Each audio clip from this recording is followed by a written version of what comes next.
Madam Juliana Cherera, all the commissioners of IEBC, the CEO, Mr. Marijan Hussein Marijan, the DCSs, if they are present here, directors of IEBC, Office of Registrar of Political Parties, the Political Parties Liaison Committee, or political parties present, representative of candidates, development partners, media representative, NGOs, community-based organizations, and all our esteemed stakeholders. Feel most welcome to this event where we are going to have the results transmission simulation. I will now invite the Director of ICT, Mr. Michael Ouma, to come and give us some remarks about this event. Thereafter, we will have a few remarks by the guests as per the program. We request that you project the program so that the stakeholders can have a look at it. Thank you very much.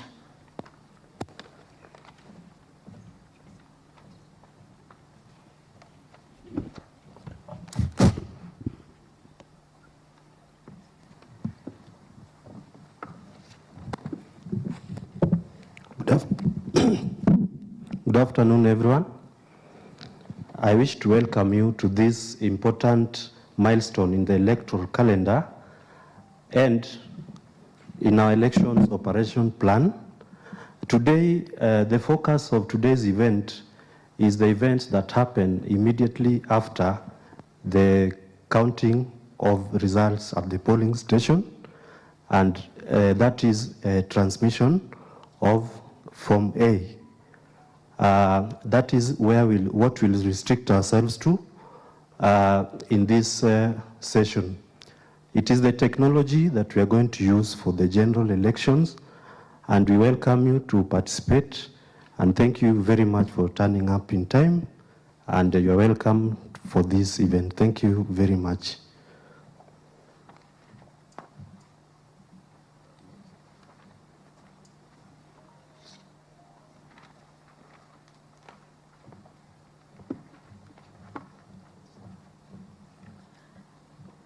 Let's give him a hand of applause. Let's clap for Michael Ouma. Michael Ouma is the IEBC Director of ICT. Allow me to welcome the IEBC CEO, Mr. Marijan Hussein Marijan, who is going to brief us about this event. Thank you.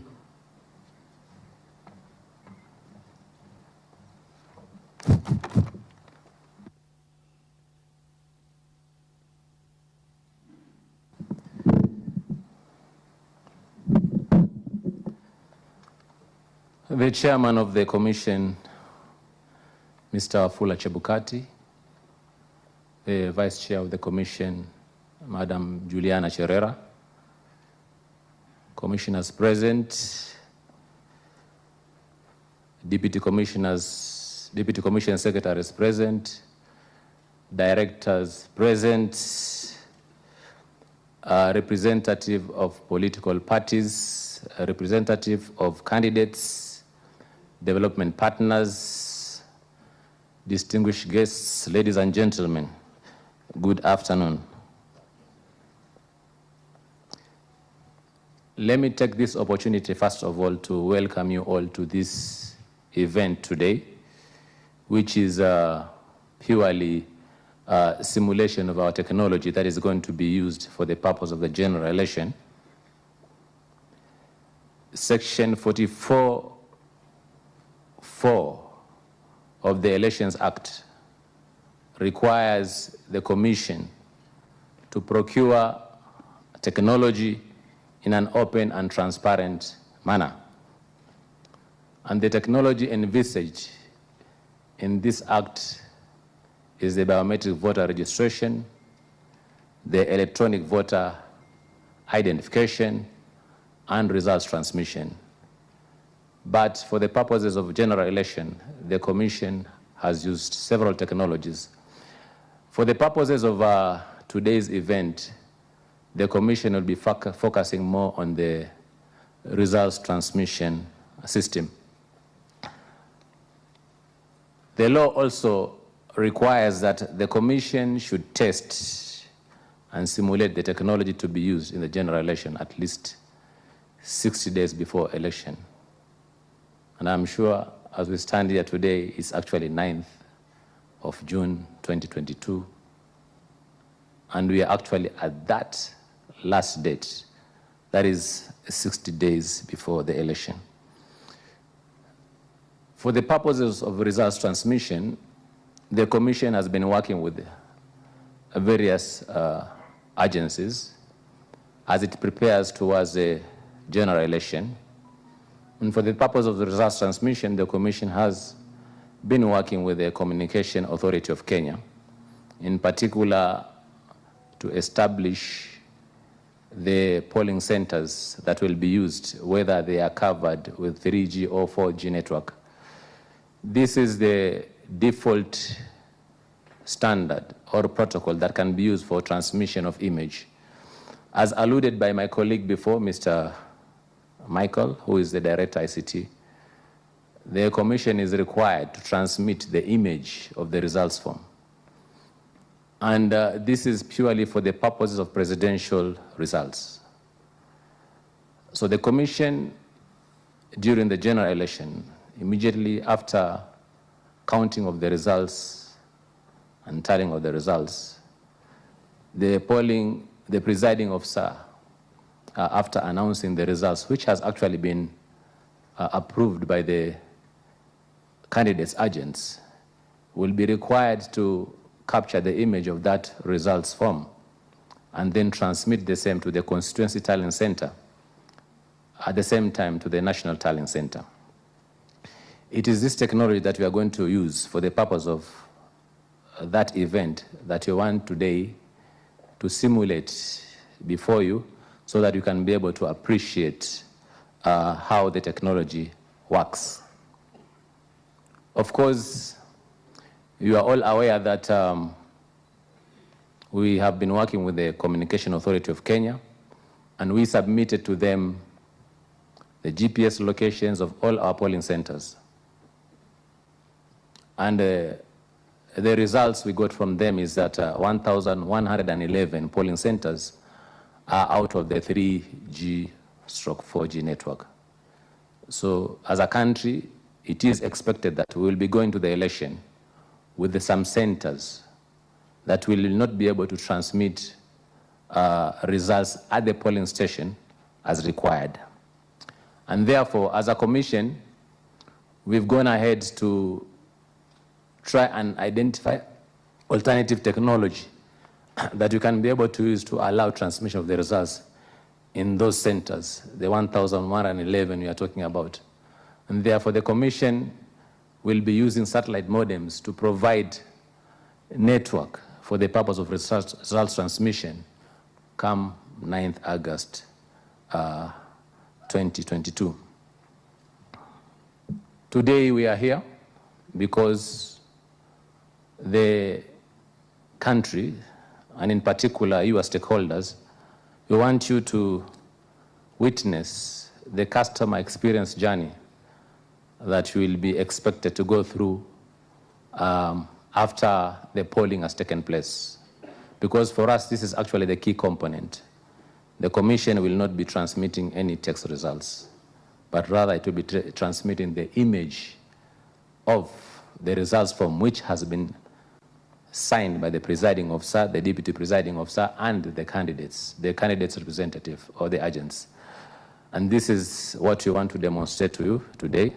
We want to take you through the experience, and probably even from there you can be able to get your inputs or your feeling regarding this process. So without much ado, allow me to welcome our chairman, Mr. Wafula Chebukati, to come and give his brief remarks, and then from there we commence with the simulation and testing of the technology. Thank you very much.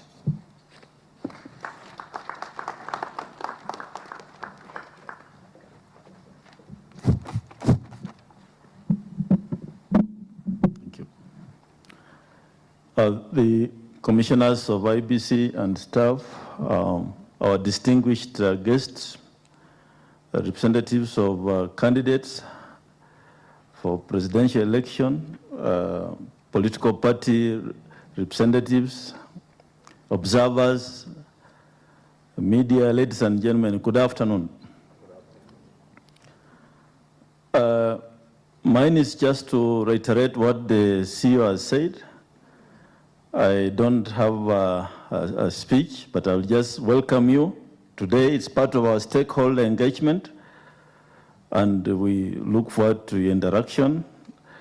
We also have another stakeholders meeting we have scheduled for the 17th of this month, primarily to discuss the issues around the register of voters. By that time, as we announced yesterday, we shall be having our register for elections.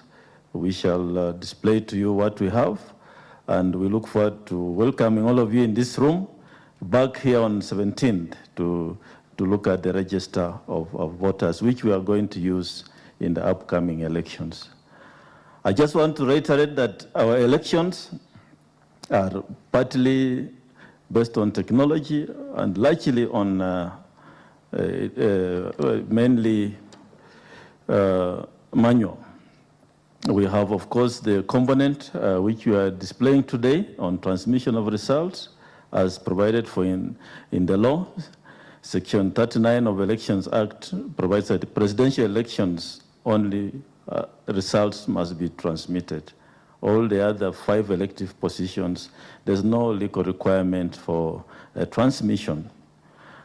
As a commission, we, of course, have done or managed to do technology right from 2013. And if I could take you back to the 2017, the Supreme Court case, the judges of the Supreme Court made a finding that our processes as it relates to registration of voters, as it relates to technology in respect of registration of voters was okay. Verification of voters was okay. The only area that was put in question was the issue of transmission of results. And this time round, the Commission has come up with a results path, and we want to demonstrate to you that what we are going to engage in on the 9th of August after polling is a transparent, a simple, transparent process that will satisfy all the stakeholders and the country as a whole as far as results transmission is concerned. Of course, at the polling station, there'll be polling.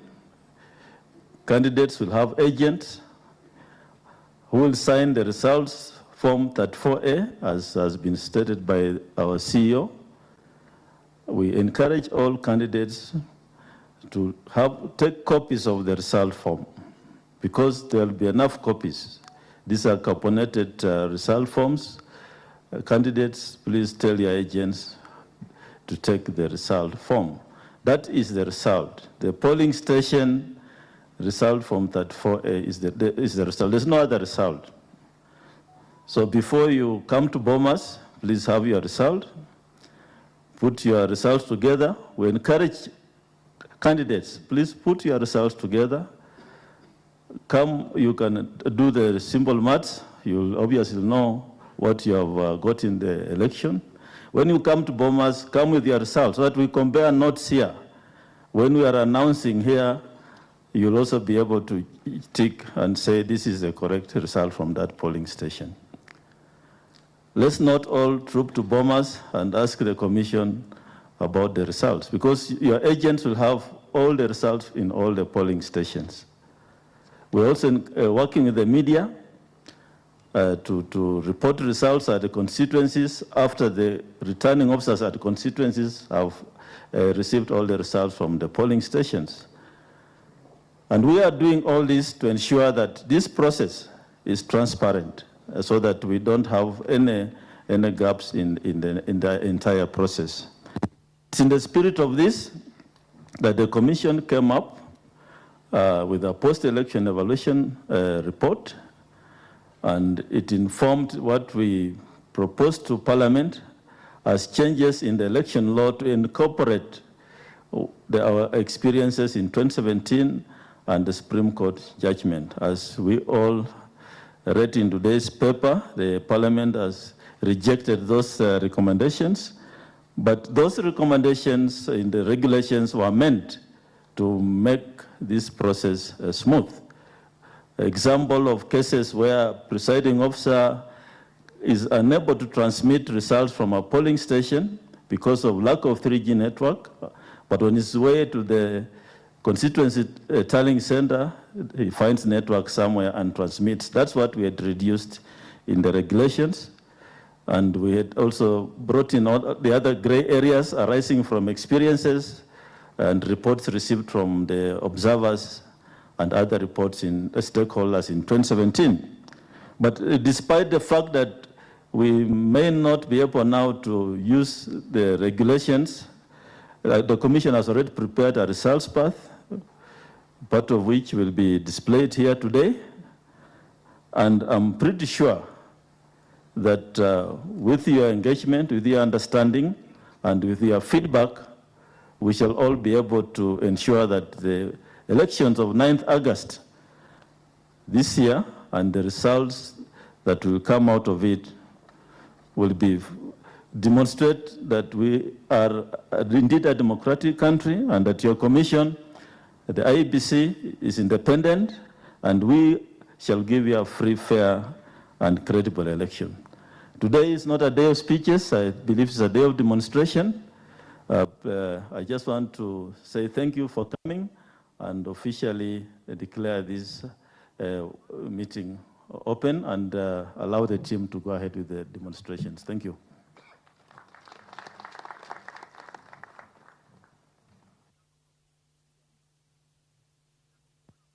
Let's give the chairman a better clap. Thank you very much, and this is the moment that we've all been waiting for.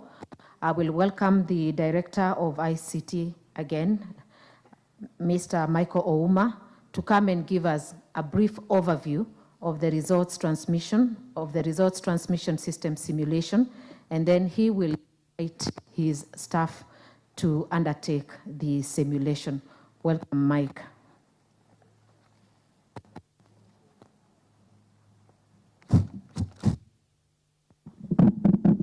Good afternoon again. So I just want to explain briefly how this will be carried on.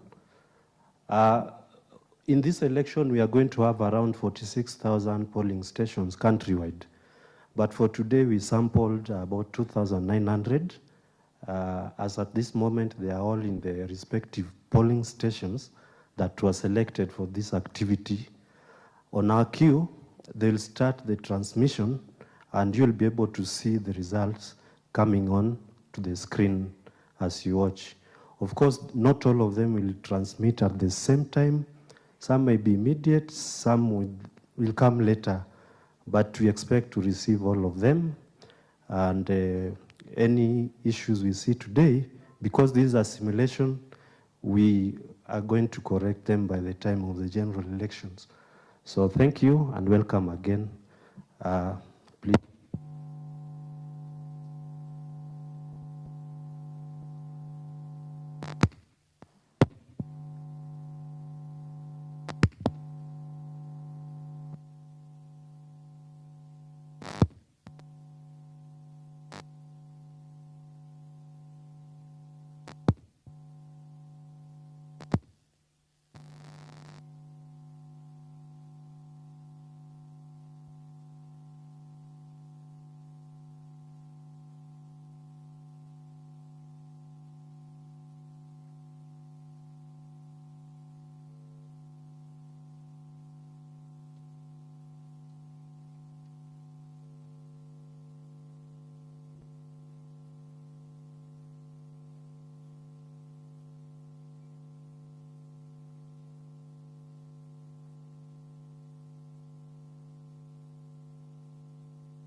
Now take the Kim's kit, you scan and send.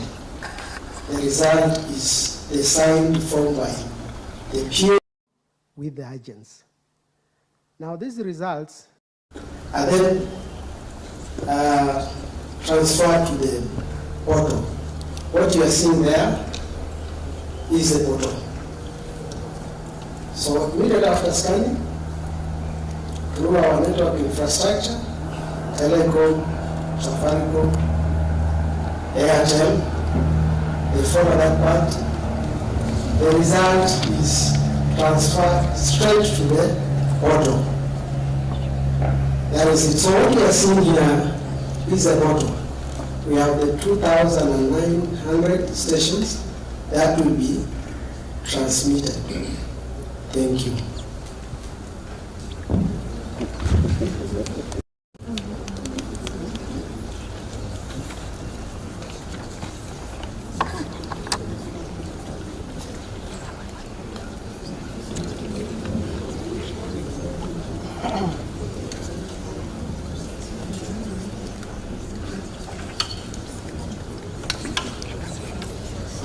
I'm reminded to explain how we are arriving at the 2,900 polling stations. We have a total of 1,450 wards. We've selected 2 per ward, therefore we are arriving at 2,900 polling stations. And as of now, you are seeing 0 because the transmission has not started. But as soon as we transmit, we'll be seeing the form arriving immediately.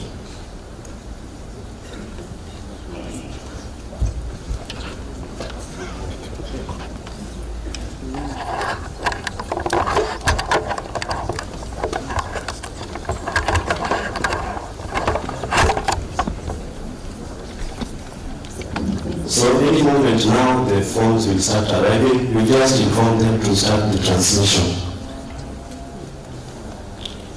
So at this point it's 0, and we expect the 2,900 as we explained.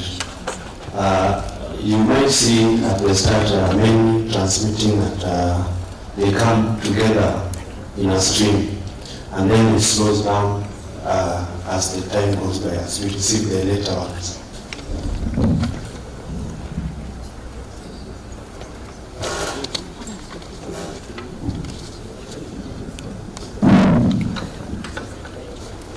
So none received yet.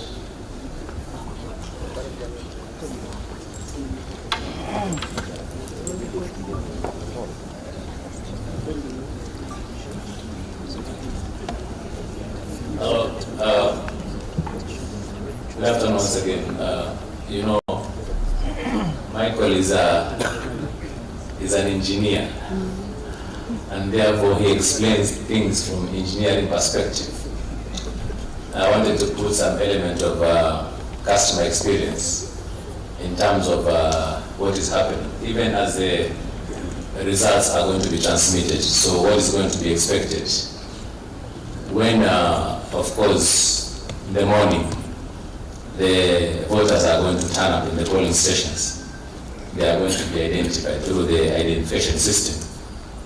Then they are given their ballot papers. They go and cast their votes. And once they cast their votes, at the end of the period, we are going to have, one is even the King's Seat is going to show how many people have actually voted. This should even agree with the number of ballots that have been casted in the ballot boxes. So the ballot boxes are going to be opened, the counting will start. And once the counting is completed and we know who and which presidential candidate has voted what, then that information is going to be, of course, to be put in the Form 34A. And then the Form 34A is going to be transmitted. What do we expect? They will not come together. Of course, the polling station that finishes their counting first, and after capturing the image, they will transmit. So we expect the information to be coming randomly. And just like what the ICT says, that this information is going to be transmitted into our backend system and also transferred now into our web portal that now the members of public can be able to access. But over and above that, we are going to share an API or application programming interface, which is basically a port where you can be able to access all these forms. And this we're going to do for the stakeholders. The candidates, I'm sure if we are going to have 4 candidates at the end of the period, because now there is dispute resolution going on, I want to assume now we've got 4. So we will actually be expecting that we will give the access of the 4 presidential candidates to the API so that they can be able to access these results. They can use the same on results to compare with our results. So you can see, ladies and gentlemen, so far we said we have got 2,500 for the purpose of testing, but so far we have received 178. And this is the way they are going to come randomly. They are not going to come together. Of course, if you wanted to access the form, you are going to check which constituency, which county you are going to check. And I want to believe that those agents who are actually in those polling stations, because they will have carried away the results form as explained by the chairman, they can even be able to compare and say, this image that has come is what we have actually received as our copy. So it's very, very important that each and everyone who is representing the candidates to take the copy, because we'll have sufficient images. We'll have sufficient copies of the results. We are using the carbonated forms, and therefore there's not going to be change in handwriting. The same handwriting in the original form will also appear in the copies of the other results form. So also one of the results form is going to be pasted in the polling station door so that you can be able to see, for transparency reason. Even I want to believe that even before IEBC finishes their tallying of the results, because they are very, very thorough, some of you may already know who is actually the winner of the contest. So we want to put it that transparent so that everyone can be able to tabulate their results, even as we do ours. And you can be able to compare these notes at the end of the period. So as the results are being moved from the polling stations to the constituency tallying centers, at the same time also they are coming to the National Tallying Center. We'll be preparing also the Form 34C of the presidential results. And the Form 34C will have all the polling station results. We were told that we are going to have slightly above 46,000 polling stations. And therefore, we expect that for each and polling stations, we are going to scrutinize and make sure that what is there is what has been transmitted at the polling station. Because the results transmitted at the polling station is final. And at the National Tallying Center, even if there's going to be an error in terms of casting the same, so as long as that results has already been announced at the polling station, it is final. That is what we are going to capture. We will only note any anomalies and say these are anomalies that we note in the results from 34A. So that is how we are going to reconcile. At each and every stage, we are going to reconcile and to reconfirm. We are not going to leave anything to chance. And that's why we are saying that by sharing the images with you, you can also be able to validate what we are doing and ascertain whether the results that we are going to give you at the end of the period is the results as per. It also reflects the will of the Kenyans as expressed in the polling station. So this is what we expect, ladies and gentlemen, at the end of the day, at the end of the election day.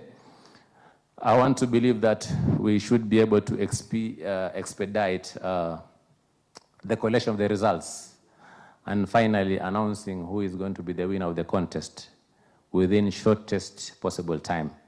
But we want to work with you together. It is the reason why we are here today, so that we can take you through the process. And this, I think for now, I've entertained you enough. And therefore, you can see already we are moving on, where we are going to have situations whereby we don't have 3G or 4G network. That results form will actually await until where there is network and it will be transmitted. So at the end of the period, we expect to have all the results transmitted, and they will be available to the members of public and the stakeholders. But for the purpose of confirming that the results are accurate and captured the way they were actually announced at the polling stations, we'll be using the physical forms. We don't want to take anything to chances. Of course, the network that we are going to use for the purpose of transmission of the results, we are going to encrypt the channels. We are going to have a virtual private network on top of the existing network to ensure that the results are actually transmitted in a secure path. That way, you cannot be able to access the same and change or replay the packet. So we are putting mechanisms to ensure that the network, the channels that are going to be used to transmit the results are secure, and no one can be able to access and replace the image of what is being transmitted. So I want to stop here. I'm sure you are now seeing they are coming in. They are 2,000. But I want to believe maybe this is the time as they are coming in case there is any question that needs to be asked at this juncture. I want to hand over the session to one of our commissioner, Professor Yakub Abdi Gulie, to take us through in case there are going to be questions. Thank you very much.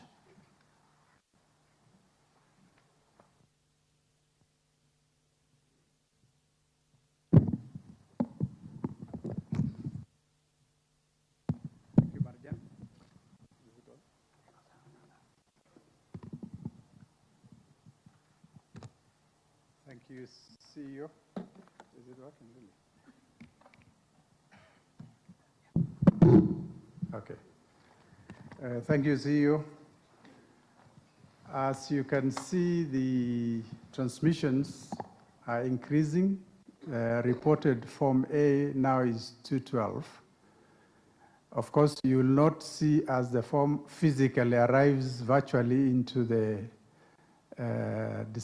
screen that is displaying, but on the left side, you can actually drill down to see which forms that have arrived. And I wish the ICT team could show us any of the forms that has arrived. Is it possible, Mike? Can you ask them to show us a form that has arrived and probably read out from where it is?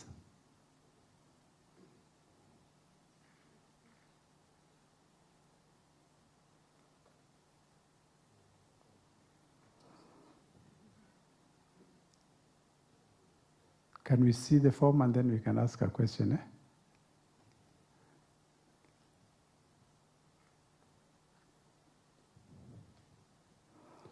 So they have chosen Mombasa and then Changamwe constituency.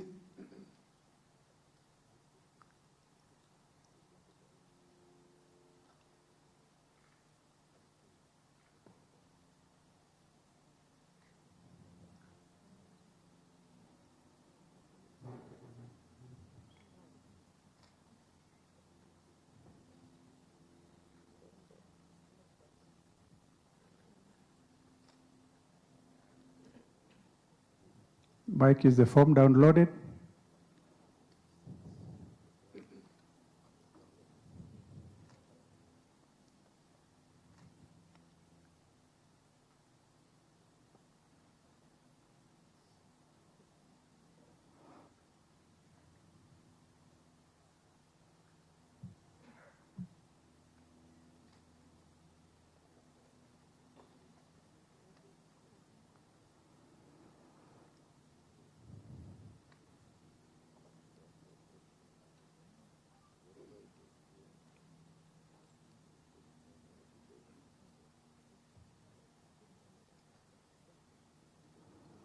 Michael, what is it searching?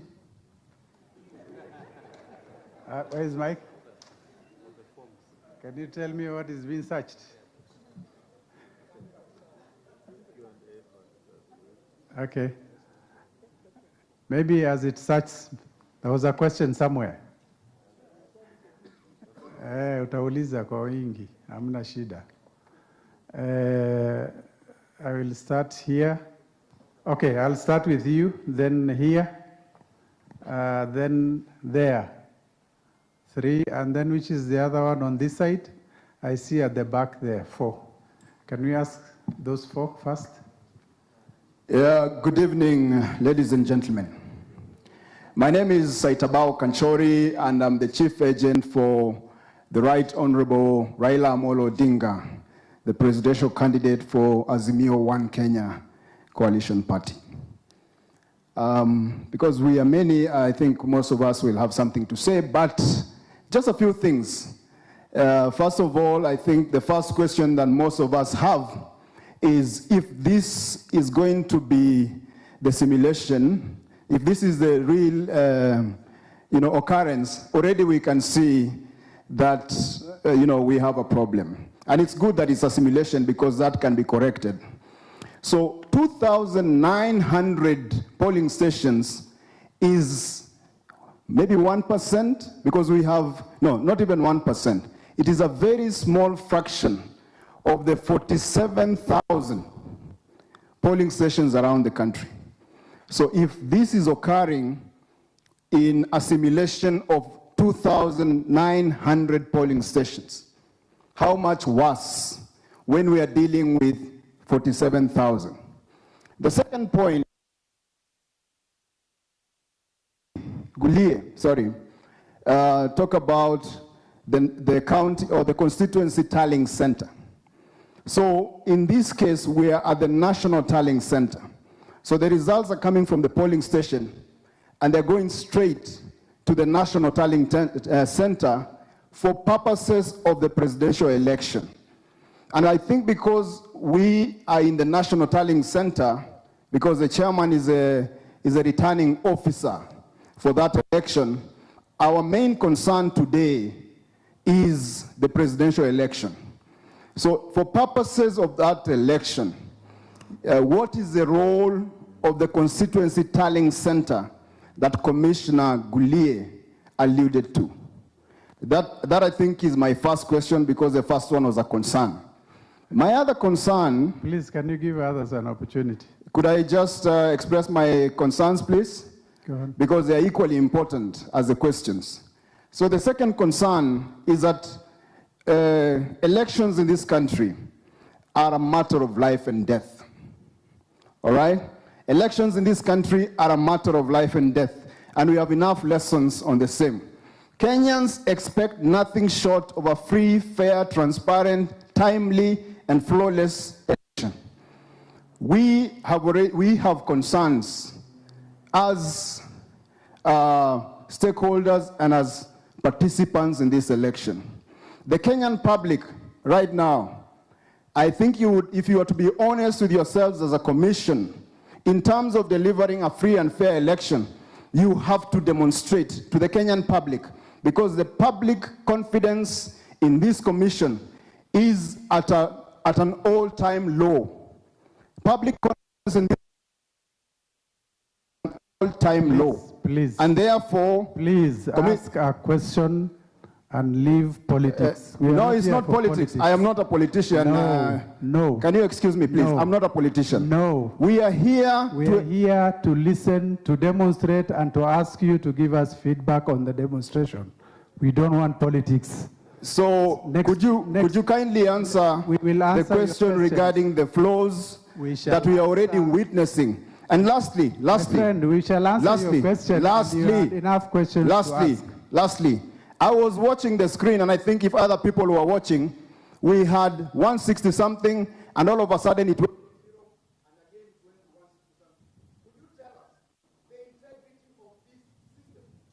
Thank you very much. Okay.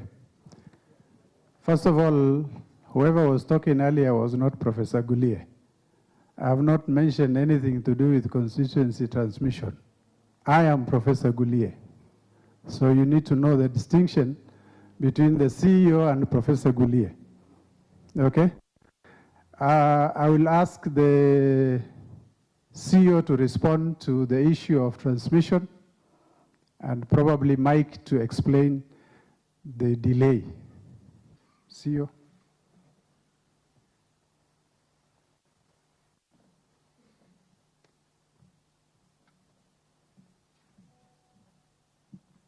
Thank you very much, stakeholders, for your questions. With regards to transmission of the presidential results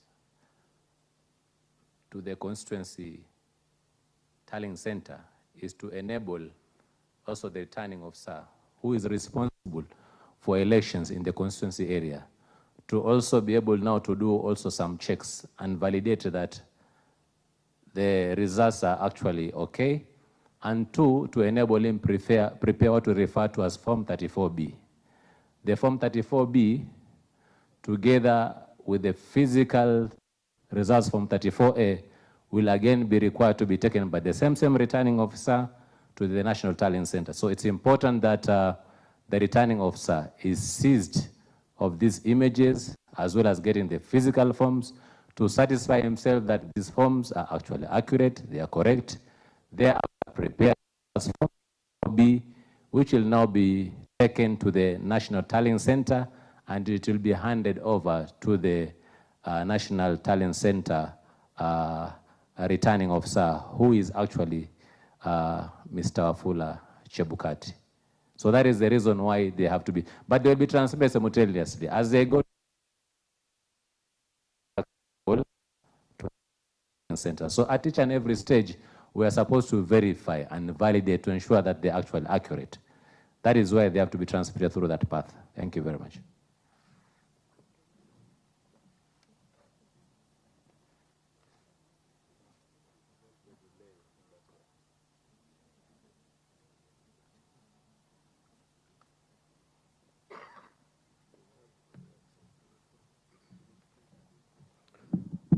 Thank you for your question.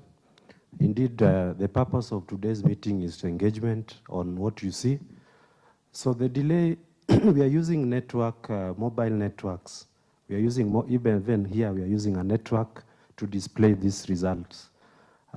Because of that, there's bound to be delays.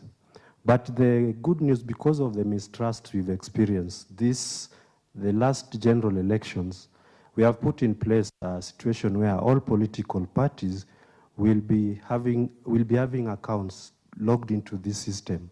To also, at the same time you are receiving the forms, you're also able to see those forms to allay any manipulation of results. Secondly, whatever is being shown here is just the forms. The picture of the form as it was taken in the polling station. So since we emphasize that there is no text, no manipulation is possible, we are showing that form as it was filled and captured at the polling station. And all of you will be receiving forms in your accounts at any time. The media, political parties, and all stakeholders who request access to the system. At the same time you are accessing like this, you can access from your offices, from wherever you are, to interrogate whatever results are being received. Thank you.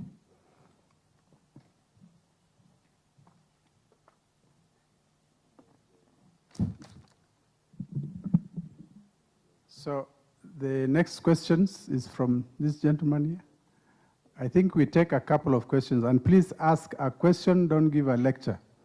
Ask a question. Thank you very much. My name is Gary Owiti, Party Leader, Alternative Party of Kenya. I'm asking a question on behalf of all Kenyans. There's a trend when the results are being transmitted on the screen. And it normally happens between 1 to 2 in the morning. You find that the results are being transmitted on the screen, and then it stops and the screen turns blue. I'm asking the IEBC, what normally happens? If it's a problem of the backup and whatnot, let's resolve it here and put our government on check so that everything can be backed up, including the system of internet, electricity, and everything. Because this time round, we don't want any excuse. That was the question from all. Thank you very much. Okay, next question next to you. We'll take a couple Thank you of very questions. much. Now, mine is about the administrative processes here. We have 471 forms that have arrived now. We are assuming that now is voting day, isn't it? In this premise, Bwana IT man, we expect 471 forms to have been downloaded in real time and being processed. Will that infrastructure be there so that they can be tallied here? Secondly, I see that some of the forms are quite grainy. So they are a bit hazy and all these. Is it possible for the clarity of those images to be improved? And finally, about the portal where Wananchi and everybody should be able to log in and see the results. I think if each one of us has a Safaricom account and each one of us has an email, it is possible for every Kenyan to access these results, not only political parties, civil society, or accredited stakeholders.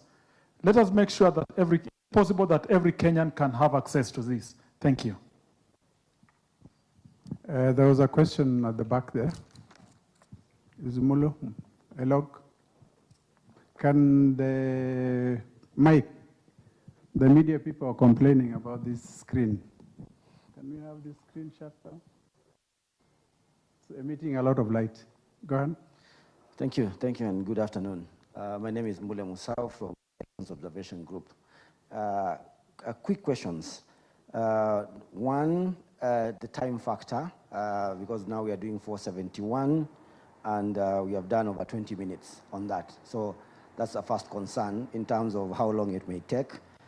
Second, there's a question about the criteria for the establishment of the 2,900 polling stations. I know that we were informed that it is two polling stations per ward, but then which polling stations inside those wards?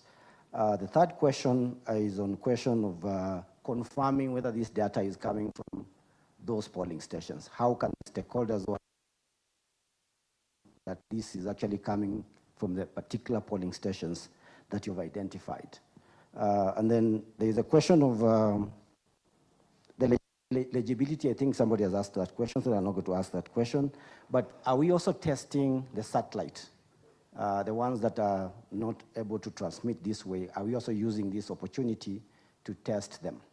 Thank you very much. Okay, there was one down there. Yes.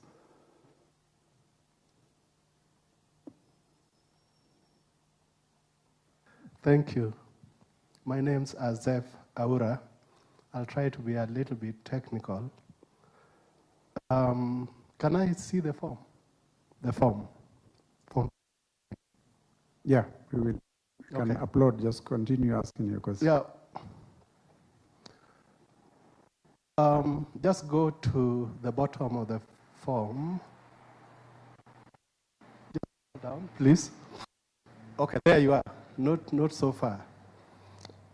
I know it is not abstract, but figures can be changed between polling station and constituency tally center. And particularly now that you are admitting that it is possible we may have about 700,000 votes that may not be able to be transmitted real time, either those images to the national tally or the constituency tally. Now, for example, and I've been to many elections, if, for example, you have 198 for a candidate or the total is 198 in total. Then a crafty presiding officer along the way changed that 1 to 4, and with a preferred candidate being altered to match that. I know you will be saying that there will be duplicate forms given to agents, and you know you've cleared 4 candidates. Some of them, I'm sorry, may not have capacity to deploy in every polling station. My prayer, it is not a question, my prayer, if this form is not final, can you provide for word instead of figures? So like 302 being total, then you provide a line where it is written 302 being the total. Allow me to go to the next question. That is, if this form can still be redesigned, please provide for word to accompany the letters, the figures. Number 2, and I think it is sad for some of us, that the country makes several steps forward and we make several steps going backward. I vividly remember Judge Milu's statement when he was asking, I think your lawyer, Nyamudi, I think, that, let me put it the way she did, where is this black box where results from polling station would go in and comes out differently? In your proposal of the way you are going to transmit results, that particular concern is not being addressed. Finally, Prof, I think I foresee a disaster. And this is the disaster I'm foreseeing. You will have coalition or presidential candidates with capacity to deploy agents in every polling station. Excuse me, every polling station. And from polling station, they will be doing what you did in 2017. 1, transmitting the images to their tally center, whatever they will call it, or command, or whatever. And 2, they will be transmitting figures, text, to their command center. You are talking of media will be hooked to your constituency and national tally. Then you have this efficient party or candidate where the command center in the second day, early morning of the second day, is giving Kenyans a picture of all results from polling stations. You are still struggling with yours at constituency level, but the country has seen, whether altered or not. I know you are going to tell me that is the law, but we have this candidate has 8 million, they are done. Third day, you are still struggling at constituency tally center with your Form 34As. Then the other one, 6 million. The results have been announced. How are you going to address that, my professor? Chaos in this country. Thank you. Thank you very much.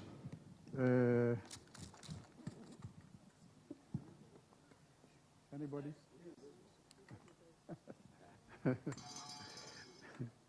And I'll start with the last one.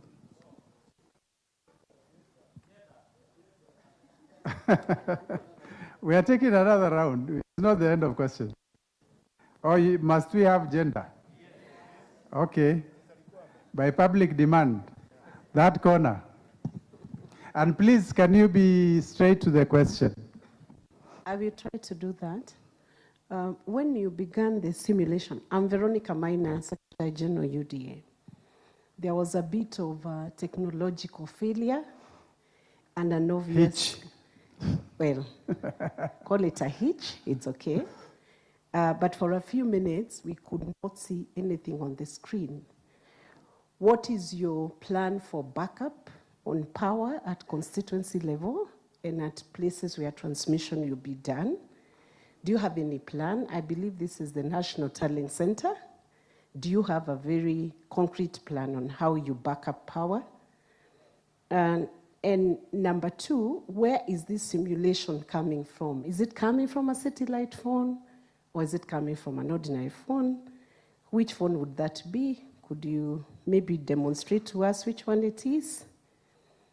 And does the commission have coordinates for the polling stations which are without 3G/4G network coverage? Do you have the coordinates for that?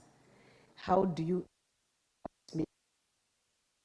where will that transmission come from? And what are the security features on your system? And are you going to give the chief agents access to check the integrity of the system as the transmission is being done? And then from the system, what you have demonstrated here or simulated here, how do we know which forms have come in? For instance, I can see now the number of forms that have streamed in from the screen is 605. How do we tell as they stream in? And is this the pace that the forms are going to stream in? Because if this then you might need to do some improvement on that result transmission to make it faster. Anybody looking at it can see that piece would take us a long time, and it would cause a bit of tension on that. How many mobile networks can your BVL kit use? Are you going to use all the mobile networks? And if that be so, I believe the BVL kit has a number of SIM cards. Are they 2, are they 1, or are they 3? Which is your primary network and the secondary network, and how are you going to allocate those networks to all the stations, to all the polling stations across the whole country?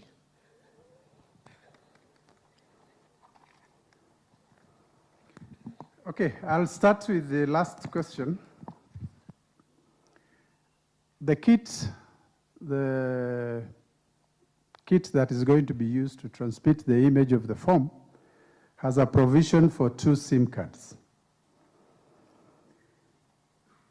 And traditionally, what we have done from 2017, we first of all map the strength of the mobile network operators. And depending on the strengths, the kits, one of them with the highest strength in the area in terms of connectivity becomes the primary SIM. And the other one becomes a backup SIM. So that is the arrangements that we have. Now, it says, the other question was, how do we tell which forms have come in? Now, we have provided on the left side, the menu that you can use to scroll and drill down to the polling station that you want. On the right, it will give you the global vigor. We have 648. But for you to check the individual forms, you have to drill down using the drop-down menus to find out the exact form that is for that particular polling station. So again, you search by polling station with the provisions of the menus that are given. You go to the county, constituency, ward, and then you get the location, the polling station. So that is to help you navigate the database that is going to host the results. I know we are expecting probably more than almost 47,000 polling stations. It will not be practically visible for you to see as they drop in. And I'm sure that is what many people are.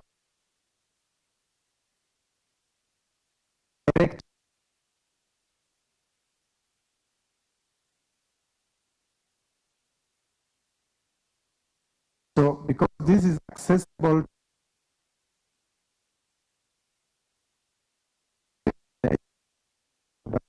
to see the down menus. I'll talk about security features and probably the issue of plan for backup to avoid power shortages. Mike? then I'll come back.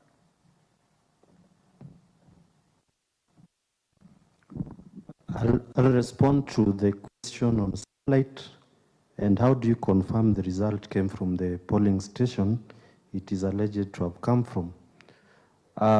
Each form is encrypted with the signature of the tablet from which it came. So we have to trace each form to a tablet, and each tablet is traceable to a polling station. We will share which tablet has been assigned to which polling station before the election so that you know which tablet is where. And then after that, we can prove using the encryption which form, digital certificate, which form is from which tablet. Satellite, yes, we have deployed for this simulation 6 units of the satellite transmission. It's not a phone, it's called a satellite modem. It's what we'll be using in areas without network. How many SIM cards? Each tablet has 2 SIM cards. Which one is primary? Safaricom, because of they are the best coverage in the country.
The counties. I hope that addresses the question.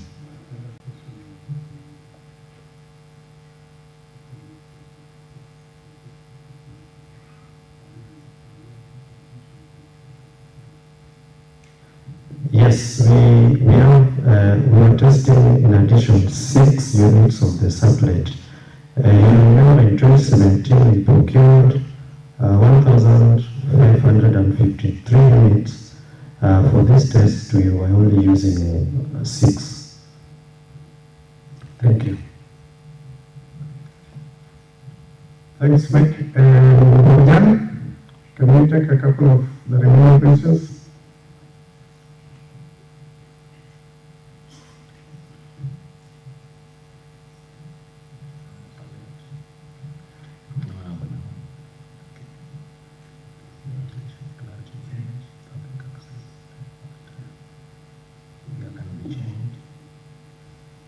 Okay.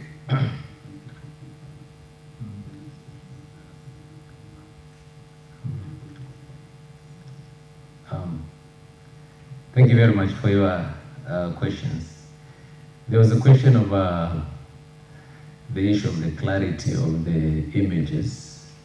What you are seeing now is basically a photocopy of the sample from 34A, which has somebody, our staff on the other end have just taken the image of that photocopy and sent to us. But during the polling day, you are going to see the original form, colored form, which also has got security features. That it is the image that is going to be tested. So I believe the issue of clarity will actually be addressed. And also it's a software issue, so it can be optimized to ensure that the image is as clear as possible. The issue of access to information. It was just, I think, a comment. It was not a question per se. But what we are saying is that everyone should be able to access the results forms, because we say there are two ways in which we are going to provide this access. One is through the web portal, and in web portal, anybody can be able to access, even using a smartphone. You just go to IEBC website where we're going to provide that portal, and you are going to see exactly that, and you will now be able to download any form you want from any polling station. And from there, you should be able to access all the results for the purpose of stakeholders, like media, the political parties, the candidates, the other maybe observer groups, and the rest will be interested to access the form from another angle. We are going to provide access to the same through using what we refer to as application programming interface, or API, so they can be able to connect themselves and they can be able to access the results form. In as far as time factor, I think the concern is how long does the form basically takes to reach. This is the concern that is actually being shown here. But I want to speak from a technical perspective. When a form is being transmitted, and it's being transmitted in a public network, it's not being transmitted in a private network. This public network is being shared. You people and ourselves who are here, you'll be using your smartphone to access using the same service provider that we are also using. So what is going to happen is that because of routing of that information from one point to the other, definitely we expect that there's going to be distortion or delays. And therefore, we expect that there are going to be delays, but we will work with the service providers, that is the MNOs, Safaricom, Airtel, and Telcom, to make sure that probably it can be fastened. But I can actually tell you for sure, from technical point of view, you cannot be able to control once information gets into the network. It is going to go through a process of switching from one point to the other, from one router to the other router, and ultimately it's going to reach our backend system. And therefore, depending on how the network and the traffic during the polling day is going to be used, it is the way we are going to expect the results to come.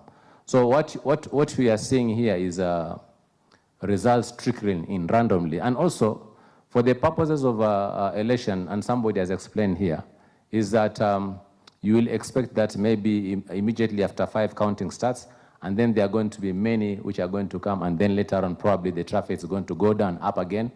Why? I think it's also because, one, people are going to transmit in different times. And two, because also they were assuming that they are also concurrently transmitting the forms at the same time. You expect that for eyes purposes, you will say that they are all coming together, but the transmission system is able to identify which one has actually been sent first and which one has not been sent first. So the one that has been sent first is going to go through the network processes, and it is now beyond the thinking of a human being here. That is what is going to be done by the transmission. So, but what you can do is to work with the MNOs, mobile network service providers, to see if we can be able to optimize and have the information come to us. We are not in control of the traffic in the network. We are not in control of the network, but we want to believe that probably MNOs can be able to assist us in that regard. Figures can be changed on images, maybe at the polling station, but not on images. And the proposal to include the word, I think it's good. But the form now does not provide for that at the moment. I don't know whether at this juncture the Commission can be able to add that part, but it's a welcome idea, because then it fixes the number and the words. So it's actually a good proposal that probably the Commission can sit and agree. But once an image has been taken and it is going to be transmitted in your presence, I want to believe that that in itself is also a control in itself. And then also before it is transmitted, we'll have already agreed with the agents. You'll also have your own form, which has now the correct. I want to believe also, there are only 4 candidates. It's very easy to tally. It's not difficult to even you using your calculator and to say what is the total there, and you agree, yes, this is the total. Then you sign, it is actually, an image is taken, and then it is transmitted. So those are controls. You also take part, taking interest to make sure that we have this image, which is actually the correct image. It is not just IEBC alone, and that is why election is about everyone. So please take a keen interest in this process and make sure that you also participate effectively. Black box. Somebody talked about black box. I think it's Aura who talked about black box, where he alluded that one of the Supreme Court judges asked, where is this black box? Everybody knows that when you transmit information from one point to the other, it is not going to be suspended in the air. It's going to land somewhere. And from technical point of view, you call it a server. So this server is going to actually host that information. The question is how secure? Probably the question is the servers that are going to host this information. How secure are they? And maybe from technical point of view, our ICT director can be able to explain. But for the purpose of this discussion, we are using a lot of security in place. One, first of all, from server perspective, as a host system, we are using a hardened server. And also for the purposes of traffic coming from the polling station to the server, like I said before, it is actually going to be, first of all, the information is going to be encrypted, and also it's going to pass through a secure path, which is actually a virtual private network. At server level, we are having a lot of security, and we are using the firewall system to actually secure our server. For those who are in technical knowledgeable, they know that a firewall is a single choke point system, whereby there is a perimeter fence. There is only one way of actually accessing the server, and that is actually where control is actually put in place to ensure that only legitimate users can actually be able to access the same. So you just imagine your house, and you have the walls, but also on top of it you have put security fence, and the only way to access your house is through the gate. And at the gate, you will have a watchman who is going to ask you, do you want to see so-and-so? The person is going to say, I want to see so-and-so. Is it private or is it official? Let me find out, first of all, whether you should be allowed to come in. That kind of a scenario is what you expect, that only legitimate users are going to be able to access. Illegitimate users will be prevented, because we are talking about having access rights here. So the information is going to be secure, and there is no need to worry. We are also using, other than firewall system, which is a preventative control, we are also using IDSs, intrusion detection systems, to detect if there's any unsuspected traffic, and also they'll be prevented from accessing our system. So it's not about black box, and also these systems are going to be audited. We already have a firm that is basically auditing our systems. I want to believe at some opportune time the results of this audit will actually be shared. But also, at some point, if it is required, that the same needs to be checked from an independent point of view, because right away, we have actually recruited a firm to do that work. If it is going to be required as an additional measure, if there's going to be any petition, then necessary audits can also be done independently through whoever, to confirm that and to provide assurance that our systems are actually secure. Efficiency of tallying of the results, I think this will depend on the polling stations. Power backup, I think what you are seeing here is, it's because of this. This is our Bombers Center, and I can tell you, and today you can walk between the main auditorium and the other warehouse there. In between, there's a very big standby generator. Part of the measures we are going to put in place is to ensure that that generator is basically working.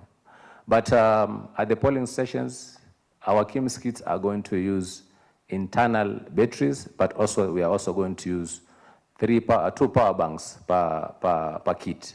And therefore, this will guarantee that they can be able to transmit the results, unless, of course, there's going to be total power failure in the country, which is going to affect the MNOs. But if it's about us, we have put mechanisms to ensure that the kits are going to work with the adequate power backup as expected.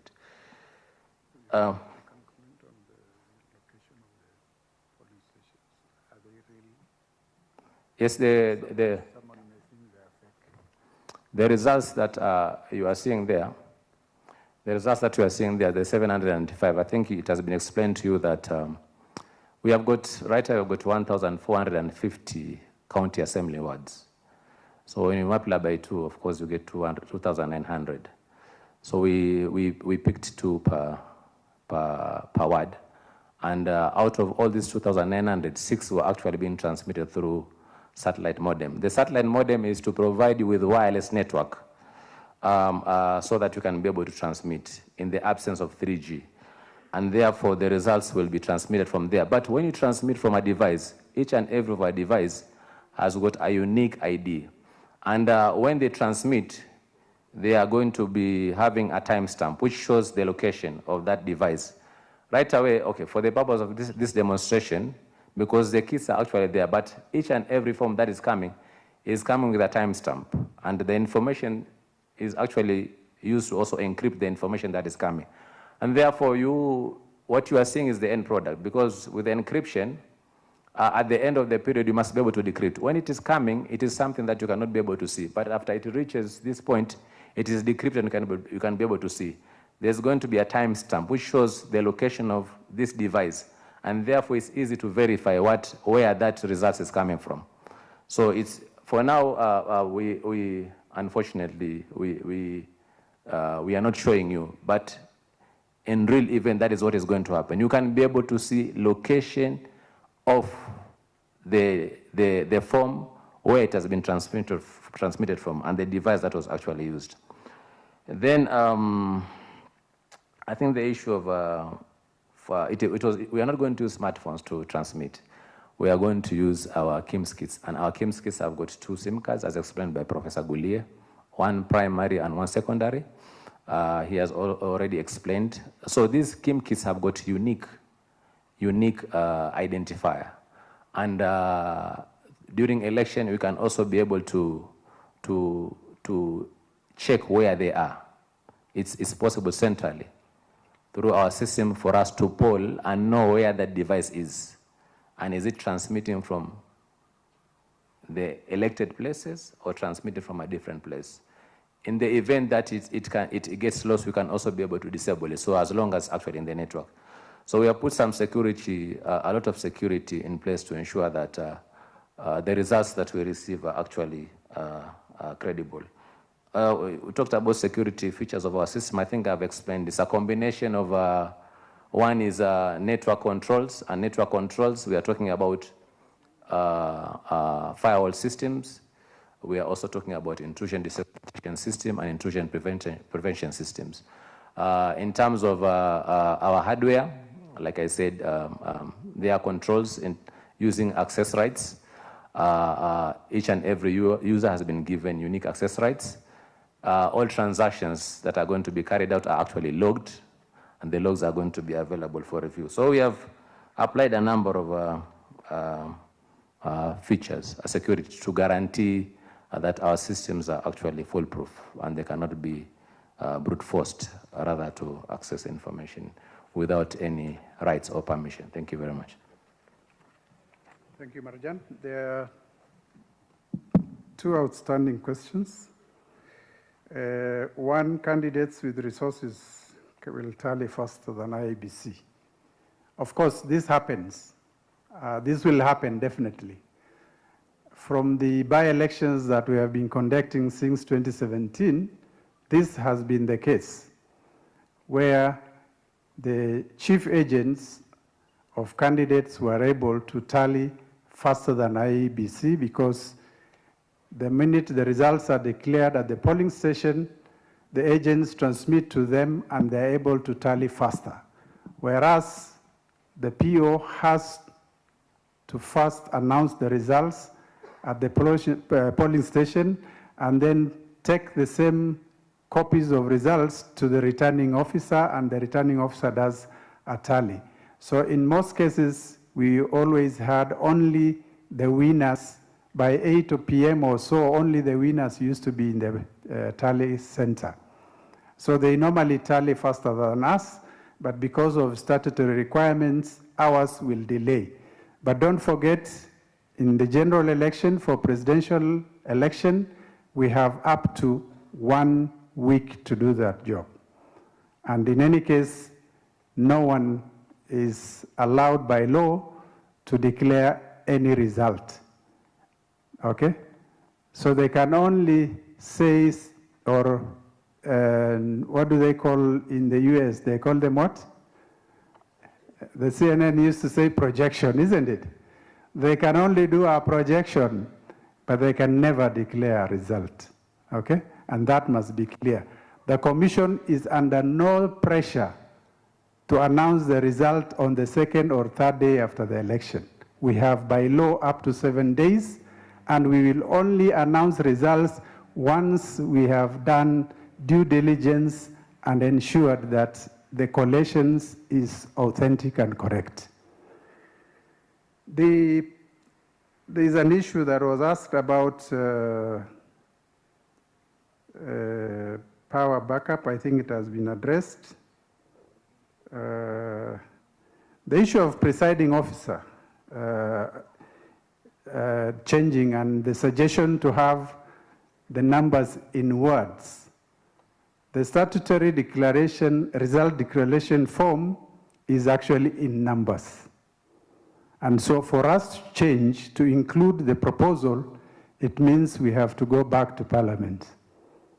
And as you know what happened yesterday, all the improvements we were trying to make arising from the 2017 Supreme Court rulings have all been thrown out, isn't it?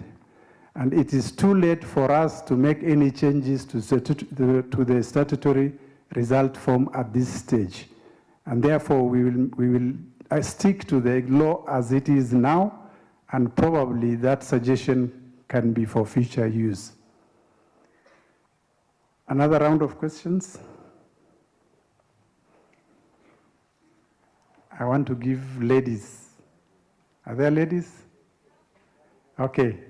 You are the first. Then everybody wants to say, can we take a set of 5? So the lady first, and then I'll take this gentleman in red cap. I don't know what it is. And from this end, that gentleman in a red shirt, 3. And there is a guy at the back there. And then there's a gentleman in black suit here. Can we take in that order? Thank you. My name is Caroline Kamende Daudi. I'm a member of the presidential campaign team of Dr. William Ruto. I'm also the immediate former Vice President of the Law Society of Kenya. My question and concern is, in the 2017 presidential elections, the petition, one of the factors that was used to nullify the elections was that IEBC had failed to host in Kenya its primary and disaster recovery sites, which was then said to have compromised the KIEMS kits, thus exposing the process to manipulation and interference. Do we have a confirmation from the IEBC that this has been done and that we have a disaster recovery site domiciled in the country? That is my first question. The other Please limit to 2 questions to give others opportunity. Yes, thank you. Second question. The second question was there was also a concern and a determination made by the Supreme Court in the 2017 election petition that there were different security features in both forms A, 34A, 34B, and 34C. Has this been rectified so that we do not have a repetition of the same? Okay, that's enough. The second person. Thank you. There's a guy gentleman in the red cap. Okay. Just a moment. And by the way, you are not the one to ask. It is the guy in the red cap. But then lady first. And then you are 3. Go ahead.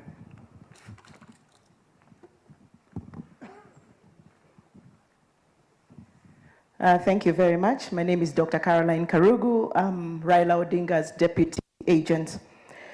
Pursuant to Article 39, Sub-Article 1C of the Elections Act, it is the role of the Commission to tally. Could the Commission tell us how they will go about the actual tallying of the Form 34A?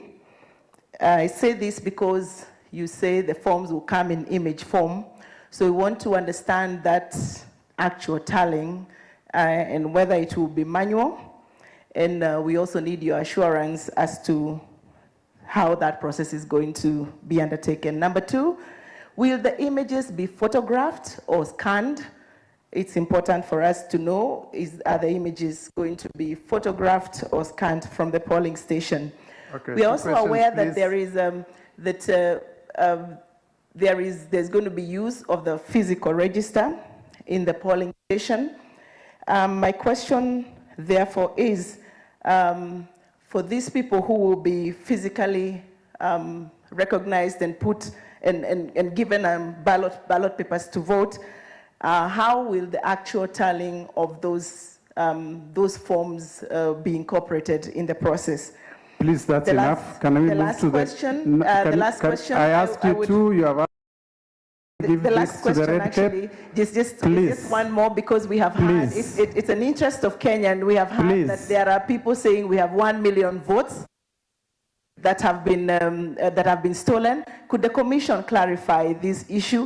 Who are these 1 million votes, and are there people who have the register and others do not have? Thank you. The gentleman in the red cape.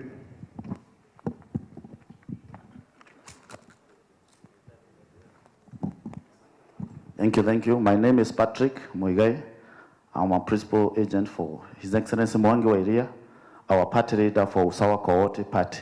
First of all, I'm not happy at all with how Chebukati, the returning officer of our presidential candidate, has handled no politics here. We are here to talk about transmission. Ask your question on I want to comment also about the Chief Justice, former Chief Justice Maraga, what he said about election is a process, not just an event.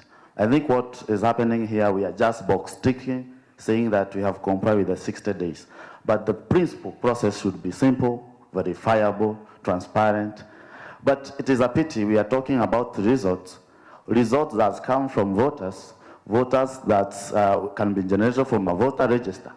And we don't have a valid, verifiable register.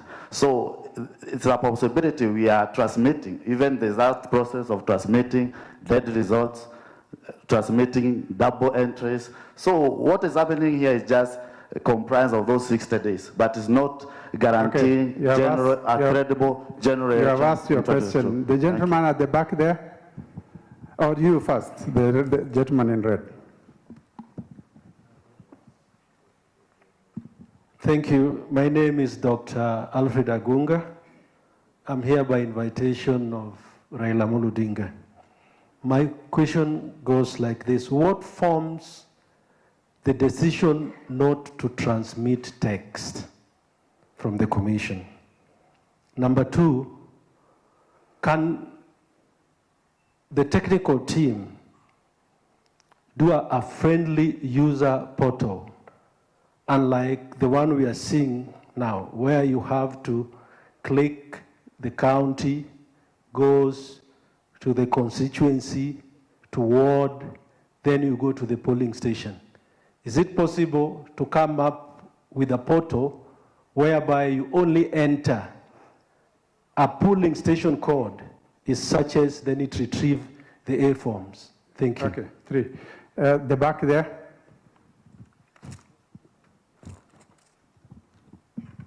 Okay, thank you very much for this opportunity. My name is Joshua Changony from Creco. I have 2 questions. My understanding of a simulation in simple terms is a test, and the test must be real. My question is, in where these results are originating from, are there observers, are there party agents, all actors in a polling station, or it's only IEBC officials?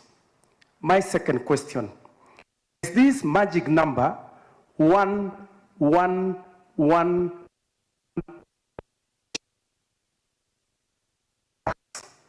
and these polling stations was done in partnership of the Communication Authority of Kenya. And generally elections are surrounded by perceptions. Is there a public report that is shared with all stakeholders naming all these 1,111 polling stations that do not have mobile telephony network? Thank you. Thank you very much. I think we will respond to those.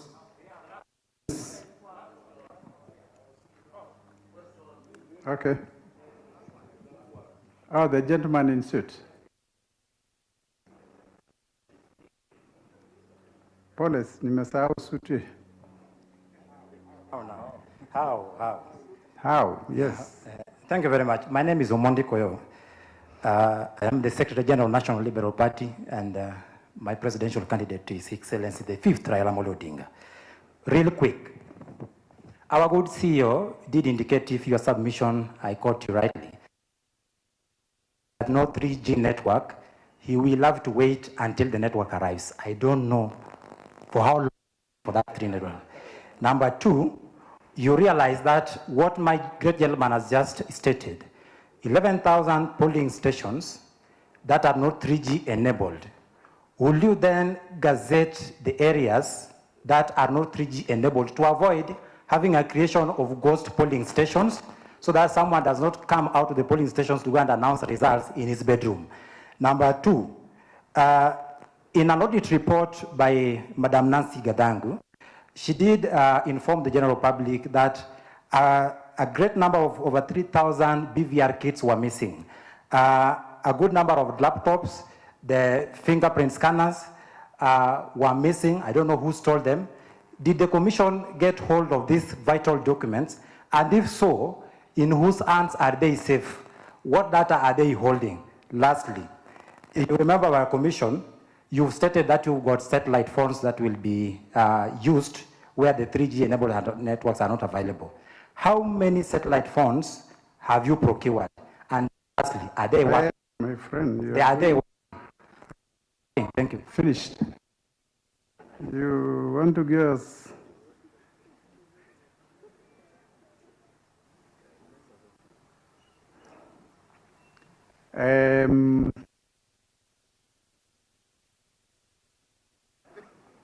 Marjan, who else wants to? Come and answer some of the questions. I will answer randomly. There was reference to the magic 1, 1, 1, 1. 1,111. This magic number came to us from Communications Authority. It was not generated by IEBC. And how it has come about, the Commission, as it has done in 2017, took the geolocations of all our polling centers across the country. And we sent the same, since we have no capacity to determine network coverage in the country, we sent the same to the Communications Authority. And we asked them, can you tell us where our polling stations are, the coverage of at least 3G network? And so I think, I can't remember the exact figure of the number of polling stations. Was it 24,000 or I can't remember? Yeah, the one we submitted. 27,000, about that we submitted. And so when they did the scanning of the georeference locations of our polling stations, when we gave them, they did their own analysis, and they told us 1,111 polling centers outside a 3G network area. Purposes of what is the number of polling centers requires us to make arrangements for satellite modems. Again, it depends on availability of budget, whether we will be able to provide adequate, but now we have a crude figure. But the unfortunate thing is that even for those that we are told they are within 3G network, or actually within network coverage, we as of now have not done quality of service, meaning below 3G network.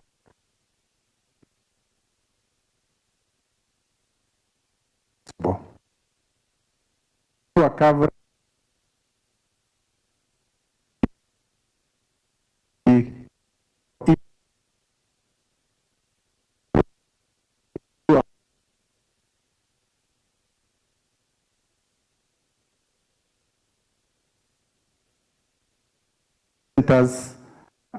that requires additional technology for purposes of. So that's the number 111 came into being. It's not a magic number from IEBC, but we work with them to at least get more clarity on some of these issues. Immediately we are done with this verification exercise of the register, and also the current exercise, we hope to ask our returning officers to try and also determine the connectivity in a number of these polling stations. Now, we were asked, are there observers where this transmission is coming from? We didn't plan for that. I don't know if ELOG or your organization, what is it called, Cradle, would have given us 2,800 observers or 2,900 observers. But we have arrangements for observers there. But the numbers, the exact polling stations are known, and anyone, if you have a phone call and you are able to ask somebody to go and verify, they can do it so, even as we are here. Okay?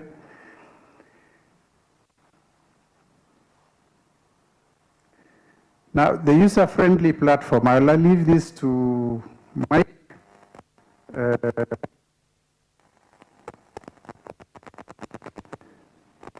And I will ask the CEO to respond to especially the missing skills.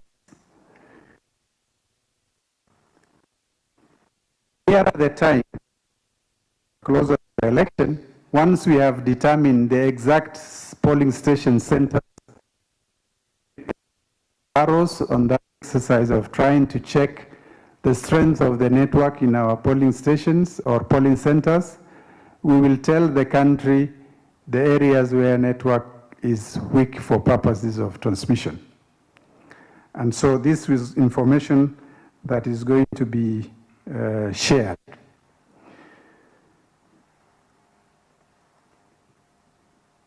Now, there was a comment that was made that the CEO said, if there is no polling, if there is no network in a polling station, we will wait for the network to come. I think that was a joke, I suppose. If there is no network and we have prior knowledge of the same, we will make arrangements for setting modems. And if the budget does not allow us for satellite modems to be deployed in all the areas, then it means once the PO hits the send button, the KIMS kit, then as he moves along to deliver the original Form S to the constituency tally center, whenever network comes up, the only challenge with that is that the point at which it is the point from where the send button was hit. So these are some of the errors we were trying to correct in the amendments to the regulations that were thrown out yesterday. So these are some practical issues that we were trying to do yesterday. Of what was the amendments that we sought yesterday, the Commission will probably have to make administrative guidelines to support, an activity like this. Mike, can you come and respond to some of these other issues?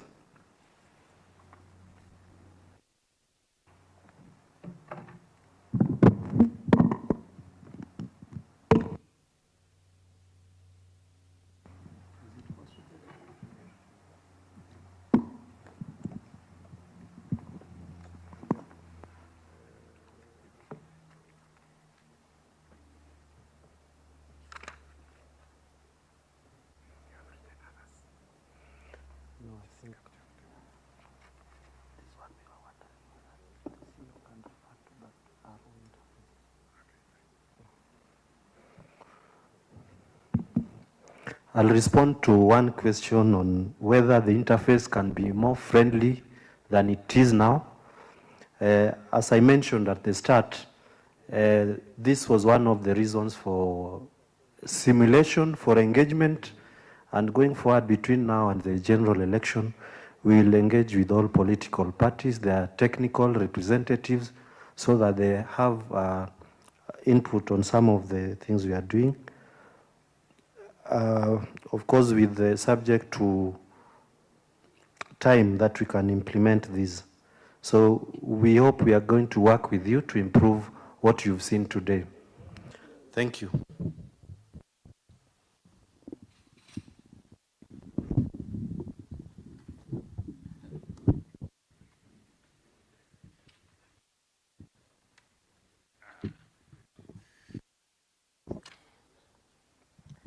Yes, once again, thank you very much for your was about security features, which are different between the Form 34A and Form 35. Yes, the security features are actually not the same. For ballot paper, we are likely to have 9 to 10 security features. For results from 34A, 34B, they are going to have more or less same, but others are more actually in the ballot paper, because if you steal the ballot paper, you should not be able to use it during the polling day. I think we have demonstrated this in some of the violations. There are some fraudsters who attempted to our ballot papers and they were unable. They were shocked. So it's not possible. We can guarantee you that you cannot be able to make a copy of either our ballot paper or our results form. We can tell it's actually impossible. And in fact, what you see with your eyes is not what you see. Features like UV light, magnifier. You can go deep, see the features. But if you can take you through and you see the security features, you will be amazed. I don't think we'll go through that, but we can assure you that there's a few security features that are there.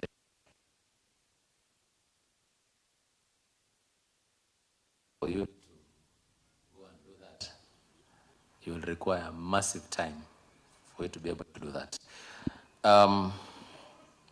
So those security features have actually been addressed. There was the issue of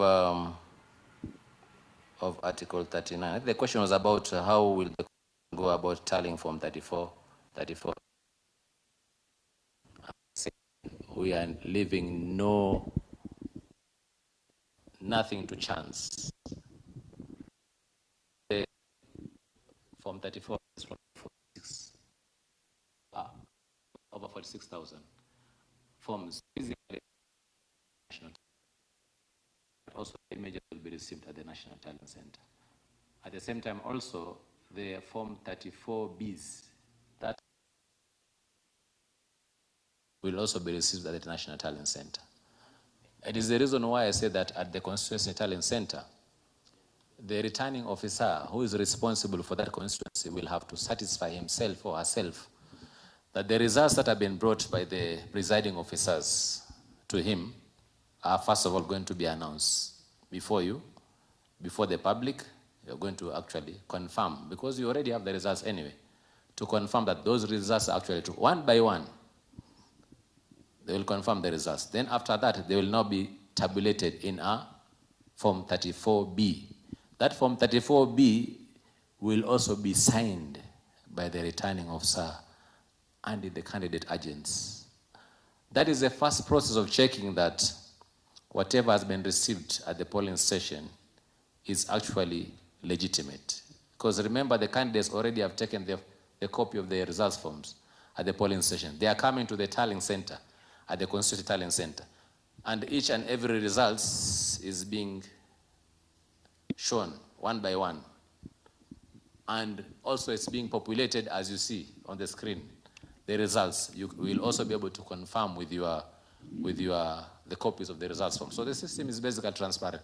And when you talk about, my friend, you talked about simple and verifiable. I don't think you are going to have any simple and verifiable process, because this is very simple. You get the form from the polling station, which has been signed by everyone, and that form is going to be displayed to each and everyone. The original form, but there, not a copy. And then it's going to be populated as you are seeing. You are also going to agree, and Form 34B. The same results from 34B, physically, that original, and the physical from 34S, are going to be delivered to the National Returning Officer. He will have received the transmitted images, but he'll need to assure himself that those images that have been transmitted are the same as the physical forms that he has received. So even if he has a process of starting to populate the information, he will only satisfy himself that the results that he has in Form 34C are true when he receives the physical images. So we are going to transmit. So transmission is a requirement by law. And also it's supposed to make work a little bit simple. As you wait for the physical forms, you can start again collecting. But you will not announce, you will not declare until we get all the Form 34S. So I don't think there's any simple process as such. And we will be doing this in your presence, step by step, all the way to the declaration of the results. So that is how transparent it's going to be, the process is going to be. There was a question whether, can you tell us, is the form going to be scanned or is it going to be photographed? So the KIMS kit, the way it has been designed, it has a feature of capturing an image. Just like there you can use your form to capture an image, the KIMS kit will also capture that image, and that image will now be transmitted.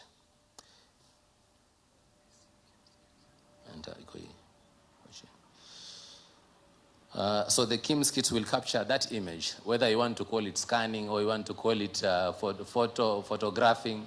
I think it's just semantics, but the thing is you are going to capture the image of that form, and then you are going to transmit the same. The physical register, how will the tallying be carried out? I think maybe also to avoid taking a lot of time here, because there'll also be opportunity for us to take through the presidential candidates through the results path, step by step, from the time when a poll, somebody who wants, a voter comes to the station, up to the time when the results are going to be transmitted, step by step, up to the National Tallying Center, how the information is going to be received and collected. But I said the process is going to be transparent. I said that after casting your ballots, of course, at the end of the day, the box, at the beginning of the polling, it will be shown to you that the box is empty. Of course, those will be there, the agents, everyone, they are going to be shown that the ballot box is actually empty. Then it's going to be sealed in your presence. The serial numbers of the seals are going to be carried out. They are going to be recorded in our poll station diary, but also we are going to record the same. After that, voting takes place. Once the voting takes place, and at the end of the closing of time, it will be open in your presence and counting will start. Before counting starts, preliminaries will be to agree in the polling station. Suppose somebody puts an X on a candidate and not a tick. Vote or not. Consensus will actually will be reached there. Others may use tick. Others are going to use X. So you need to agree. Once you agree on the ground rules, then from there now you start one by one counting. Transparent, simple. From there, we know so-and-so candidate, these are their forms. Count one by one, 1, 2, 3, until the last number.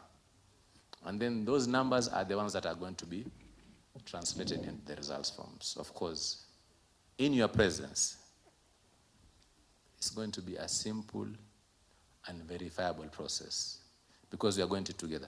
Then after that, once you are satisfied that the numbers captured there in those forms, which again you have said, those forms are actually, they have security features. You cannot be able to go and copy somewhere else, including the copies also. Not just the original at the top, but even the copies will also have security features.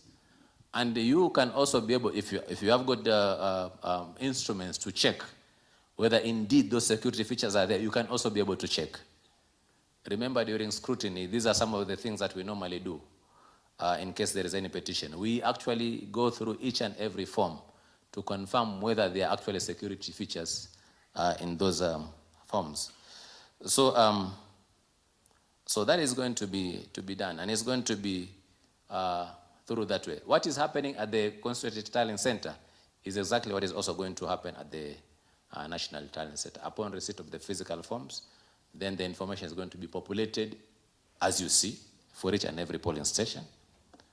If you wanted, again, to confirm that with the Form 34Bs that have been received, because even as we are going to validate the Form 34Bs here, are they accurate? Do they reflect the Form 34As? We are going to do it in your presence. So like I say, I teach and every stage is a verification process, a simple process. Forget about what happens in the back end, because here we're interested in the physical form. It has come, adding 2 numbers, 1 + 1 + 2 + 3. What is the total here? We will transmit, but we will still also use the same physical, original copies to again tally in your presence. I don't think there's going to be any simple process you want other than that. That is going to be as simple as that. And there was a question of, yes, we need to be assured because there are allegations of 1 million voters that have been removed. I think what you can say is that each and every stakeholder has got a right to ask whatever they want to ask. And as a commission, we have a right to defend our position because, and I want to say, and it's very simple, I posed the same question to the media and I asked them, when we went to the general election in 2017, what figure did we have? I think media can be able to answer that. But for the purpose of this discussion, we went to something above 19.6 million. We have indicated in our ECVR1 how much did we able to enroll, and ECVR2 how much were you able to enroll. You get those numbers and add into 19.6 and tell me whether the figure we are talking about is actually valid or not. It is not the commission to prove to you. It is for you to actually bring that burden of proof to us and tell us this is what we actually have seen. So please, we want to assure the country that your votes are actually secure. Your votes are secure. The reason why we asked for more time yesterday is to enable us address the issues that we have seen in accordance with the audit. So I think you need to be patient with us. Let us work together. And also, we are committed to ensuring that we have a credible election. What informs the decision not to transmit text results? I think your answer is as good as mine. And it is the Supreme Court that pronounced itself and said the results is actually what is in the form. And you may have noticed that in the petition one of the main contention was actually the issue of the test results. We don't want to bring any controversy. We want to stick to the law. For now, we don't have any regulation that speak to that, but we have a court pronouncement. And in according to us, that court pronouncement, Supreme Court pronouncement, is actually law. We are going to follow that. Because it is only through that there's going to be a simple and transparent process that all of us can be able to walk through. You need to be patient with us. Don't put us under pressure. Let us work with you, count one by one, because if we give you numbers according to the dashboard there and you start complaining, we don't want to go that process.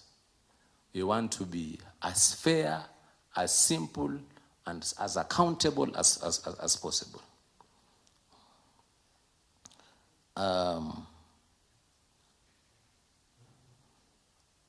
The issue of the missing BVR kits, one gentleman here alluded to the factor that the Auditor General pointed to the issue of missing BVR kits. First of all, let us separate KIMS kits from BVR kits. You know, for the purpose of election, the technology used is biometric voter registration, biometric voter identification, and result transmission system. For the purpose of registration, you use the BVR kits. The BVR kits we are talking about are the kits that were procured in 2012, which I think you should also give us benefit of doubt for having used those kits from 2012 up to now without demanding money to buy additional or to buy BVR kits. Because whereas they may have reached end of life technically, as you know, from IT point of view, because of their usability, we can still be able to use them. We're able to use them for the purpose of enrollment. Now, a device that has been bought since 2012, others are likely to work, others are unlikely to work, others are likely to be stolen. And even you, if I ask you the number of phones that you bought, I don't know whether you can be able to tell me that I have the last one when GSM started. It may have been stolen, you may have given it to a friend. But we want to assure Kenyans that the information that the auditor used, and you don't want to cast aspersions, is that he was using the inventory of what was actually shown at that particular time as the KIMS kits, the BVR kits that are being used. So when you subtract from the procurement that was done in 2012, it was 15,000. Of course, subtracting, there was a difference. So that difference is what they alluded to, that these kits, BVR kits, which are used for the purpose of enrollment, are basically not there. But the assurance I want to give is that if there is any kit that is missing, we have reasons for it. If it was stolen, we have reported. If, suppose we have also changed its use, because it's just a laptop, you can also use it in an office. We can also be able to explain that. So there is nothing to worry here. And let me tell you, by the way, for the purpose of enrollment, this KIM kit, the BVR kit, has got its own security features. Once you are enrolled into that BVR kits, the information that is actually inside there is encrypted.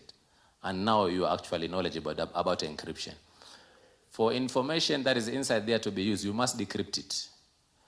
And that information that is already collected in that BVR kit is normally transmitted to a central server, which is now going to be processed. In case maybe you have got challenge with the network, that information can be transported through USB devices. And the USB devices are also encrypted. So in case this USB device is actually lost for one reason or the other, it will be useless piece of information to you because you need to decrypt in order for you to know that information inside there. So they are all controls that have actually been put in place, whereas you transport it physically or you transmit it through the network, the KIMS kits are actually, the information that is there is secure. And from technical point of view, those who are IT savvy, they will tell you, yes, when we talk about such controls, they actually work in as far as ensuring security of information that is either being transmitted or is actually being carried through USB ports. So I think I've addressed, I've tried to address those issues. Thank you very much.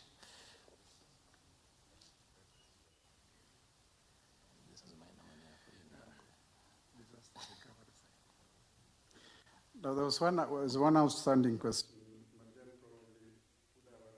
The issue of primary and disaster recovery sites. There was some question asked around whether we had them and whether we had them in the country. The Commission has a primary site, data center, primary data center, and we also have a secondary data center, which is our disaster recovery site. And these two centers are in different locations. We do not use cloud in any other country. And I think that is the other fear. I think last 2017, there was cloud that was used, cloud-based servers were used, but only for transmission purposes. All the other data were not on the cloud. It was only the results transmission application that was in the cloud. And even then, everything now is in our primary and secondary data center. All the information of 2017 that was in the cloud is now locally available in our two centers. And we don't intend to use cloud this particular time. And so that is the assurance that we can give. And if there must be a cloud, then it must be a cloud on Kenyan airspace. I want to give media a chance. I was told we have been unfair to media. One, I don't know which media houses are present, and I would like to give different media houses. So if I can see some next to you is from which station? I'd like to have media. Any other media? I can see a lady at the back. And then, okay, then that organization. Okay, one more. Okay, so can we put that as at the end? Start with some.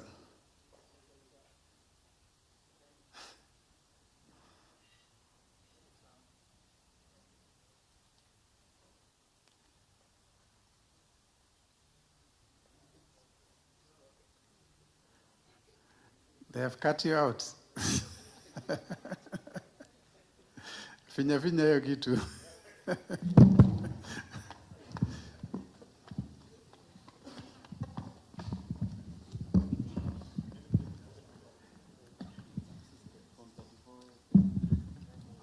I had nothing to do with it. Two questions. First, it's been just about 2 hours. So far you have 1191 results coming through. So that's like 40% or 585 per hour. So I've done my calculation, 46,000 polling stations would take 78 hours. I don't know how the sheets are looking. Are you able to tell what's happening behind the scenes? Is it that they didn't transmit? What's happening? If you can tell us. Secondly, the constituency returning officer handles results I think everything from the presiding officers in their constituency. At what point do they leave with the results of the presidential election to come to the National Tallying Center, or are you going to gazette someone else to bring them so that the other people can remain behind working on the results for the other seats from MCA all the way to governor? Thanks. Okay, next. Thank you, sir, and no protocols observed. My name is Bishop Robert Bukua. I'm a chair of Kenya Veterans for Peace, an organization of retired military officers, KDF specifically, who are retired but not tired. In this capacity, we are election observers this year. I have two questions, sir. First question is, and though the two questions are based on resource transmission credibility, that I would like you to clear. Number one, kindly can you clarify or inform to us whether you have a specimen signature lists of all presidential agents at the polling stations and constituency level, because something can happen between the polling stations and the constituency level. So, second question is, kindly, if you have those specimen signature lists,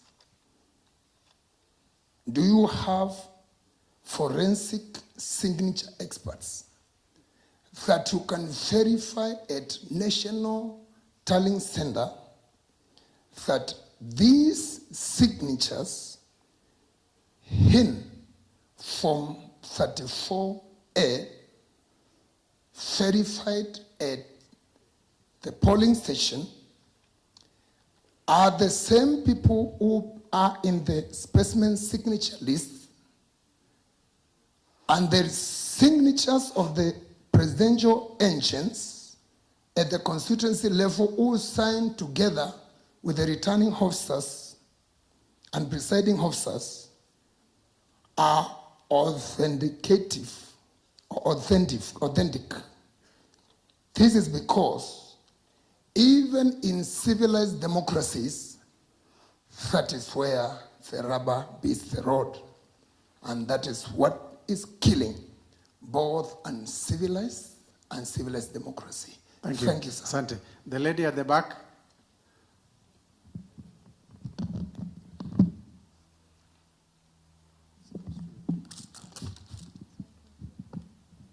Hi, my name is Ashley Lime.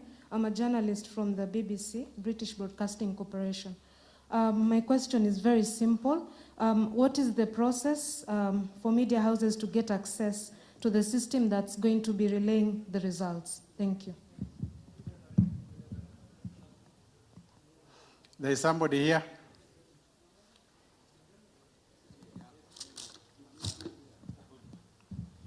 Thank you, Prof, for seeing me, because I've been carrying my hand all through. My name is Kennedy Umulo Jr. I'm the Director of Political Affairs, ANC Party, which is in Kenya Kwanza. I want to say personally that I'm not satisfied with the dashboard, but it's good that you've admitted that you'll make improvements, because I would want to see a real-time, transmission of result, whereby if it is Baringo, I want to see Baringo has this number of polling stations, this number is submitted, this number remaining, so that when you click the number that is remaining, we can locate and know what is happening in those polling stations, whether it is a network issue or somebody has been kidnapped. Secondly, I also want to suggest that with this BVR kits, can we insert GPS system whereby we can now locate where they are, or the movement of these BVR kits. It is very important because sometimes it gets lost or other monkey business happens. Last but not least, you've assured us that the servers are safe, and you've talked about the firewalls. But there's this famous word, in 2013 and 2017, we've had a situation whereby the server was hacked, and algorithm, it's called algorithm, was inserted to artificially inflate or reduce the number of presidential candidates. How different is it from 2017 and now? What is the difference with this firewall or protection? And then lastly, you've talked about communication authority. We know very well that we've had statements made by those who are in charge of that ministry, like Musheru.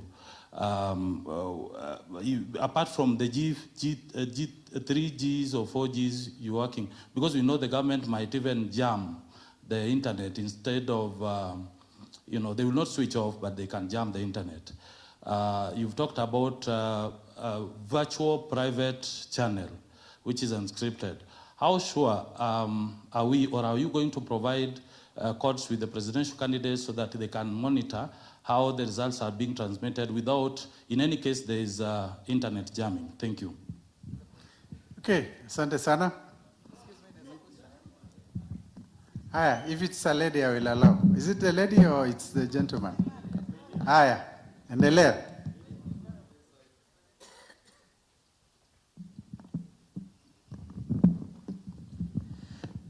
Thank you very much.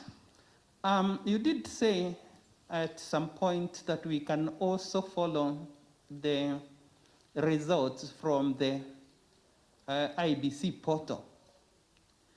I'm wondering whether that portal has followed the web content access guidelines for those of us who use technologies to explore through websites. And may I say, you have talked so much about scanning. We do not have technology that can decide scans. So I wonder how you are getting to be more inclusive of persons with disabilities. I come from the Disability Inclusion Coordinating Committee of IEBC. And so these are some of the concerns that we have.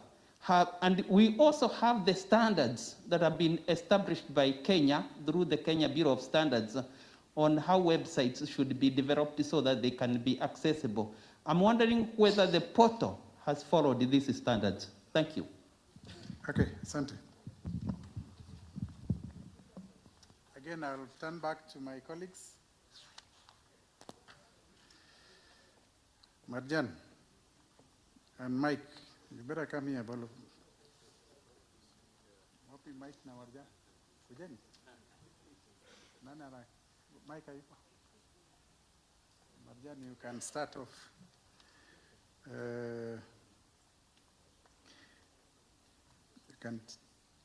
I'll start with the specimen signatures.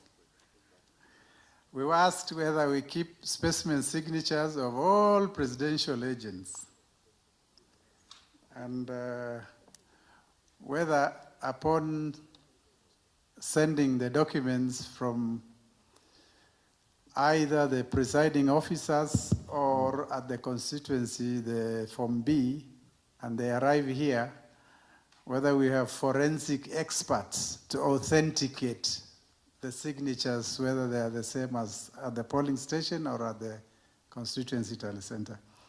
We are not custodian of any signatures, and we do not intend to collect any signatures of any agents, simply because the law does not obligate us to do so.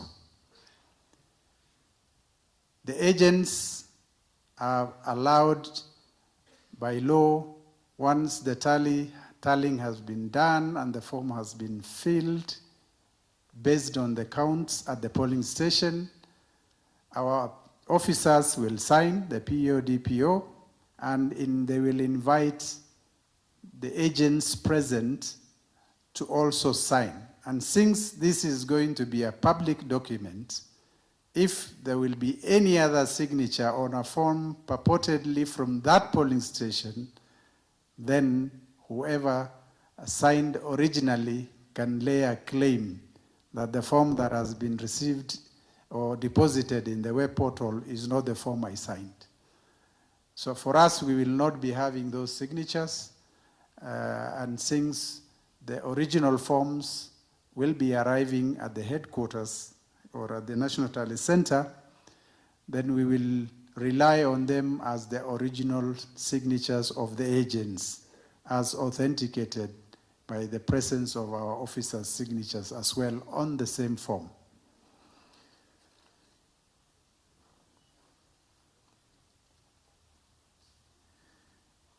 Now, there were two questions from some.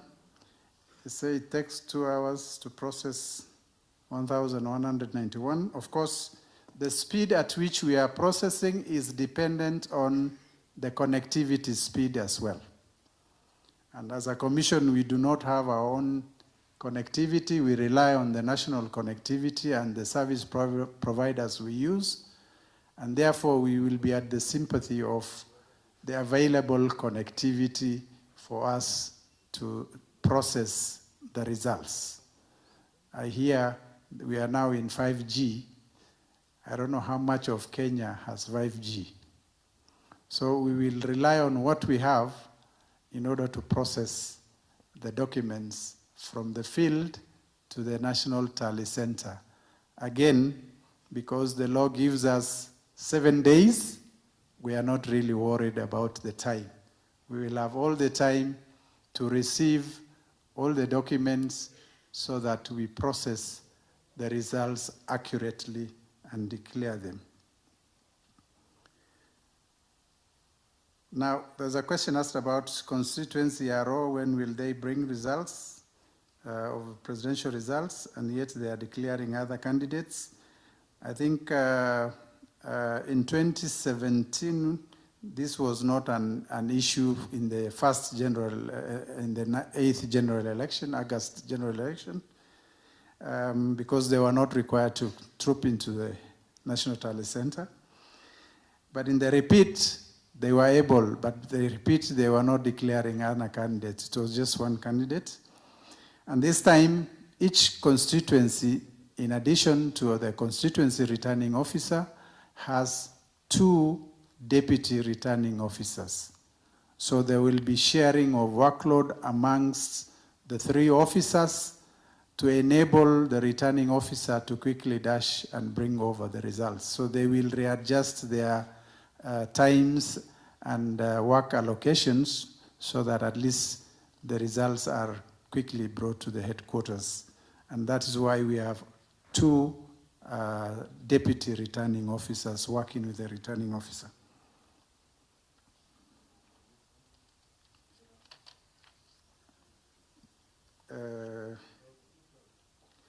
Media access, probably Marjan, you can address that. I know we have a media feed. I think improvement on dashboard is a comment. We've noted that before. We will have to sit back with our service providers and see within the available time if there are any possibilities. Time allowing, we will discuss with them. GPSs, again, Marjan, you can comment whether the kits have GPS location for purposes of monitoring. Now, the algorithm we were accused of 2017, and this is one of the reasons why in 2022 we do not intend to transmit text or numeric data.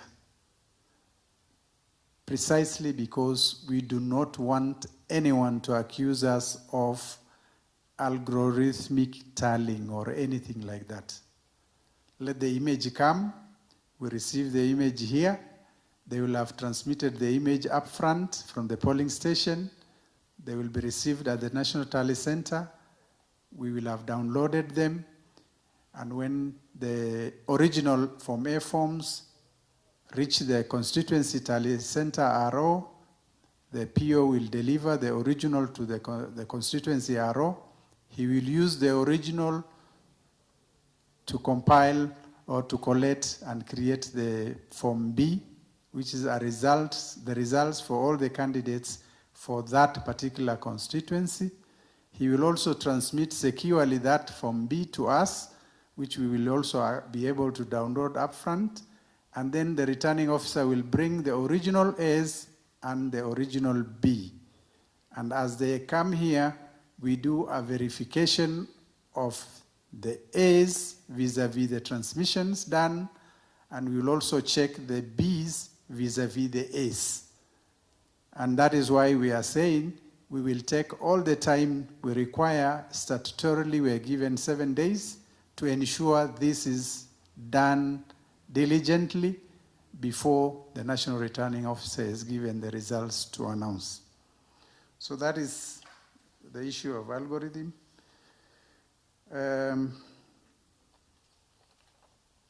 Web content access control, maybe you can talk about it, and whether there is suitability for people with disabilities, particularly sight disabilities.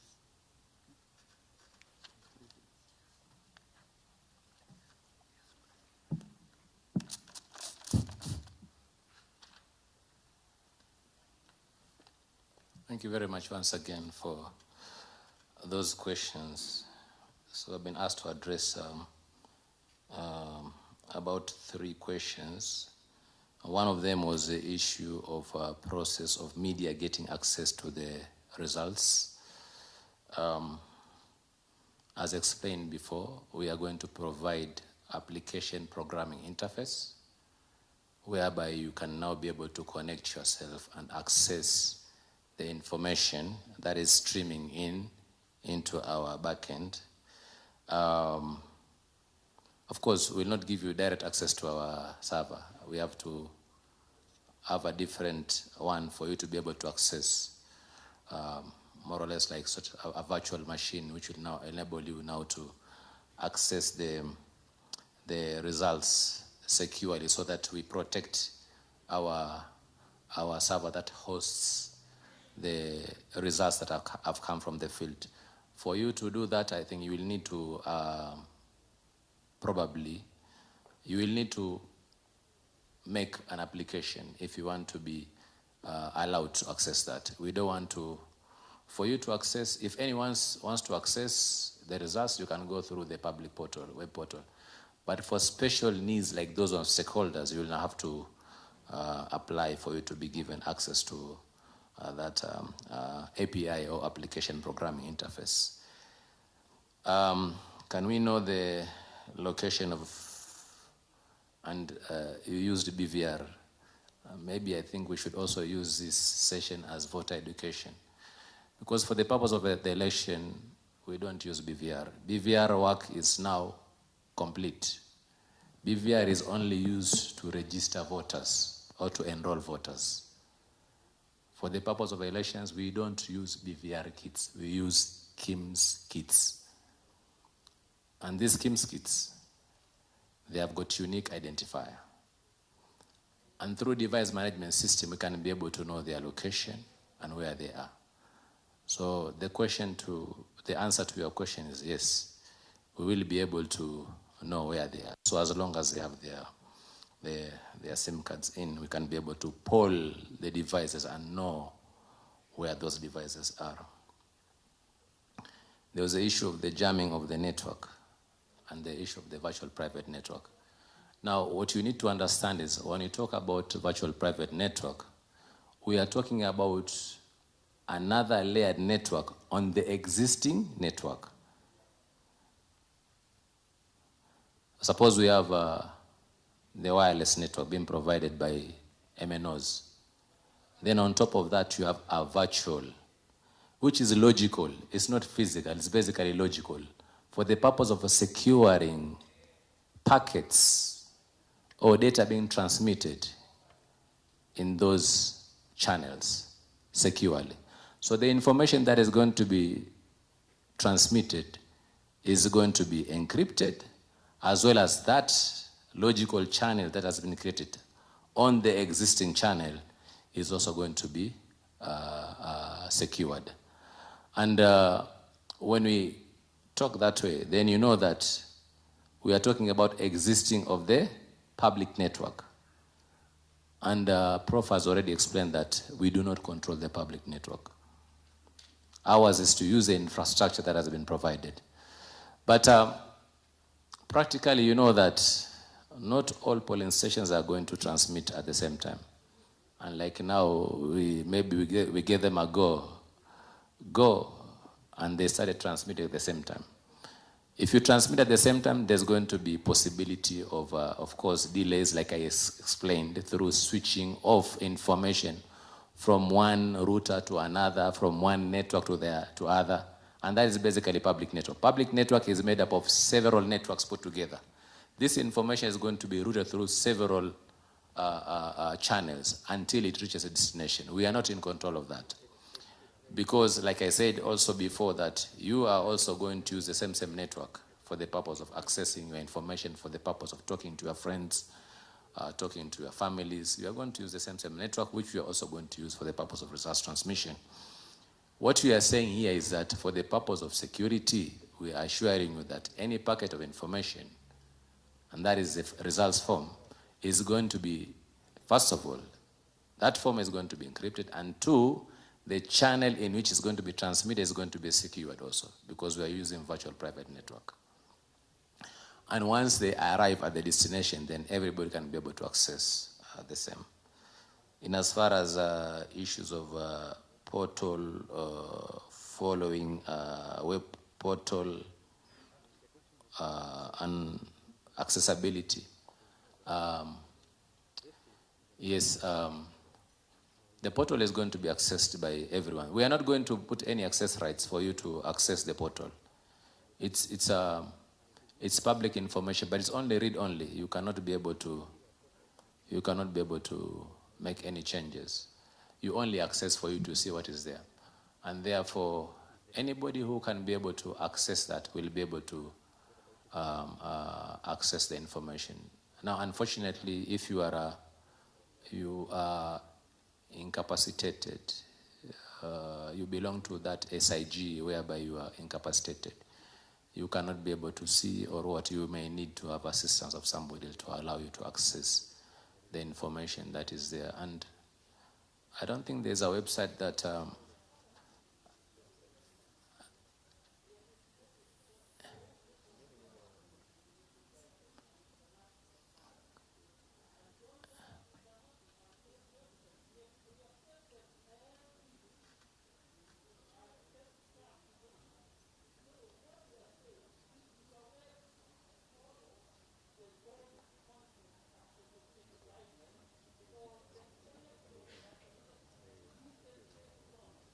standards of accessibility. Yes, you can address that. Okay, what I know is that the website, the web portal has been developed by professionals who have been accredited. So, but that can be explained by our ICT director. Let me give him an opportunity to explain regarding the question that you have asked. Thank you very much. Thank you.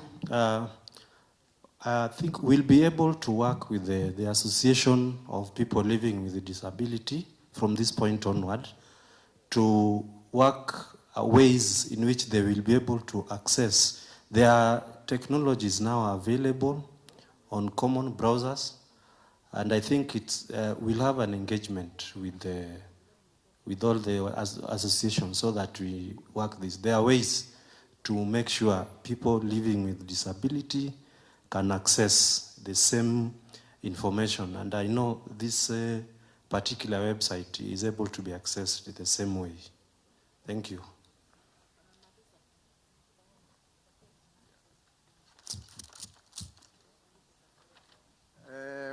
I think I will stop here on the Q&A session, but I want to invite anybody who has any further questions to come to our offices. As a commission, we have an open door policy. Please visit us. If you cannot visit us, we have mechanisms that you can communicate to us through the information, is it internet that we have? Yes, we have a communication center which you can reach us and give us questions, and then we will respond back to the people who ask the question, as long as you give us your contacts so that we get it back to you. If you cannot come and visit our offices and come and get your questions answered in person, then you can bring through our communication desks that we have in the Commission for you to get any further clarification. At this point, I want to invite Commissioner Nyangaya to close the program. Thank you.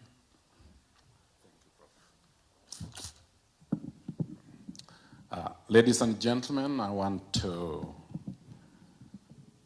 express my gratitude for the comments, the concerns, and the questions that were asked on this floor. We have taken note on some of your very valuable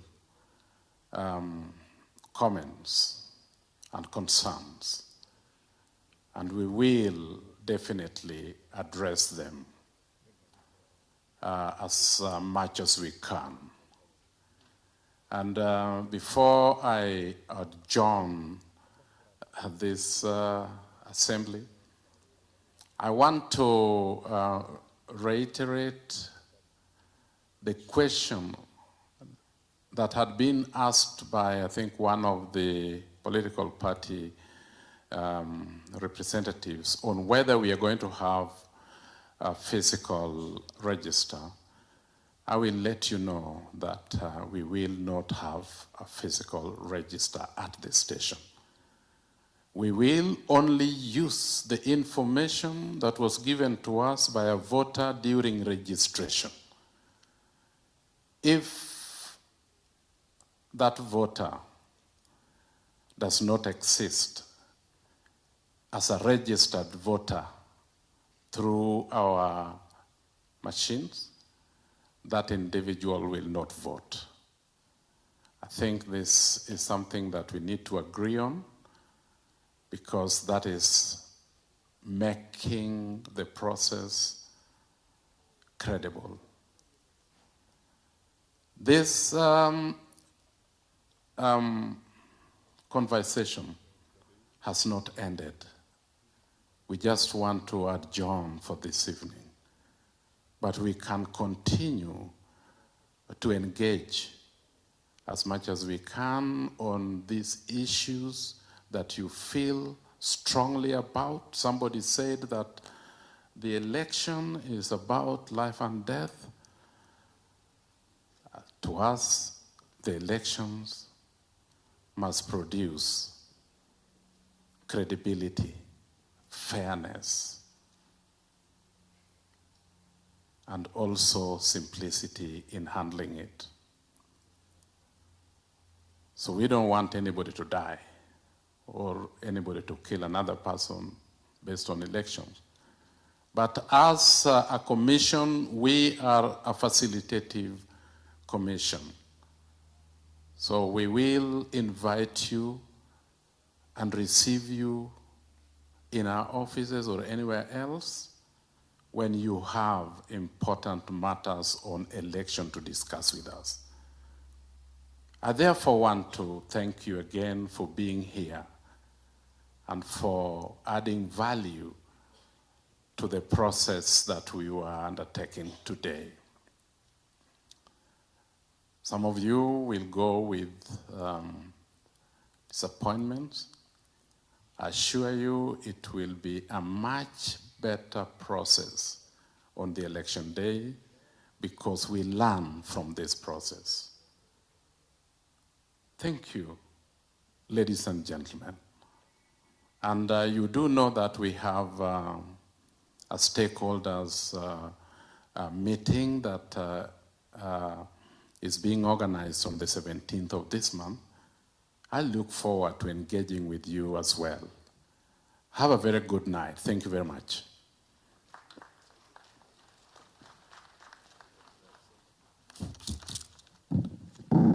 And just to remind us of our communications touch points, you can follow us on IBC Twitter. We have posted the recap of what has been said at IBC Kenya. You can also reach us on our email, info@ibc.or.ke.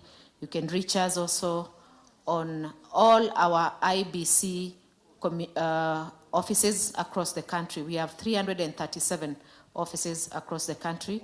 You can also call us on general lines. And soon the Commission will have toll-free lines so that we can promote public dialogue. Thank you very much for your very active interaction.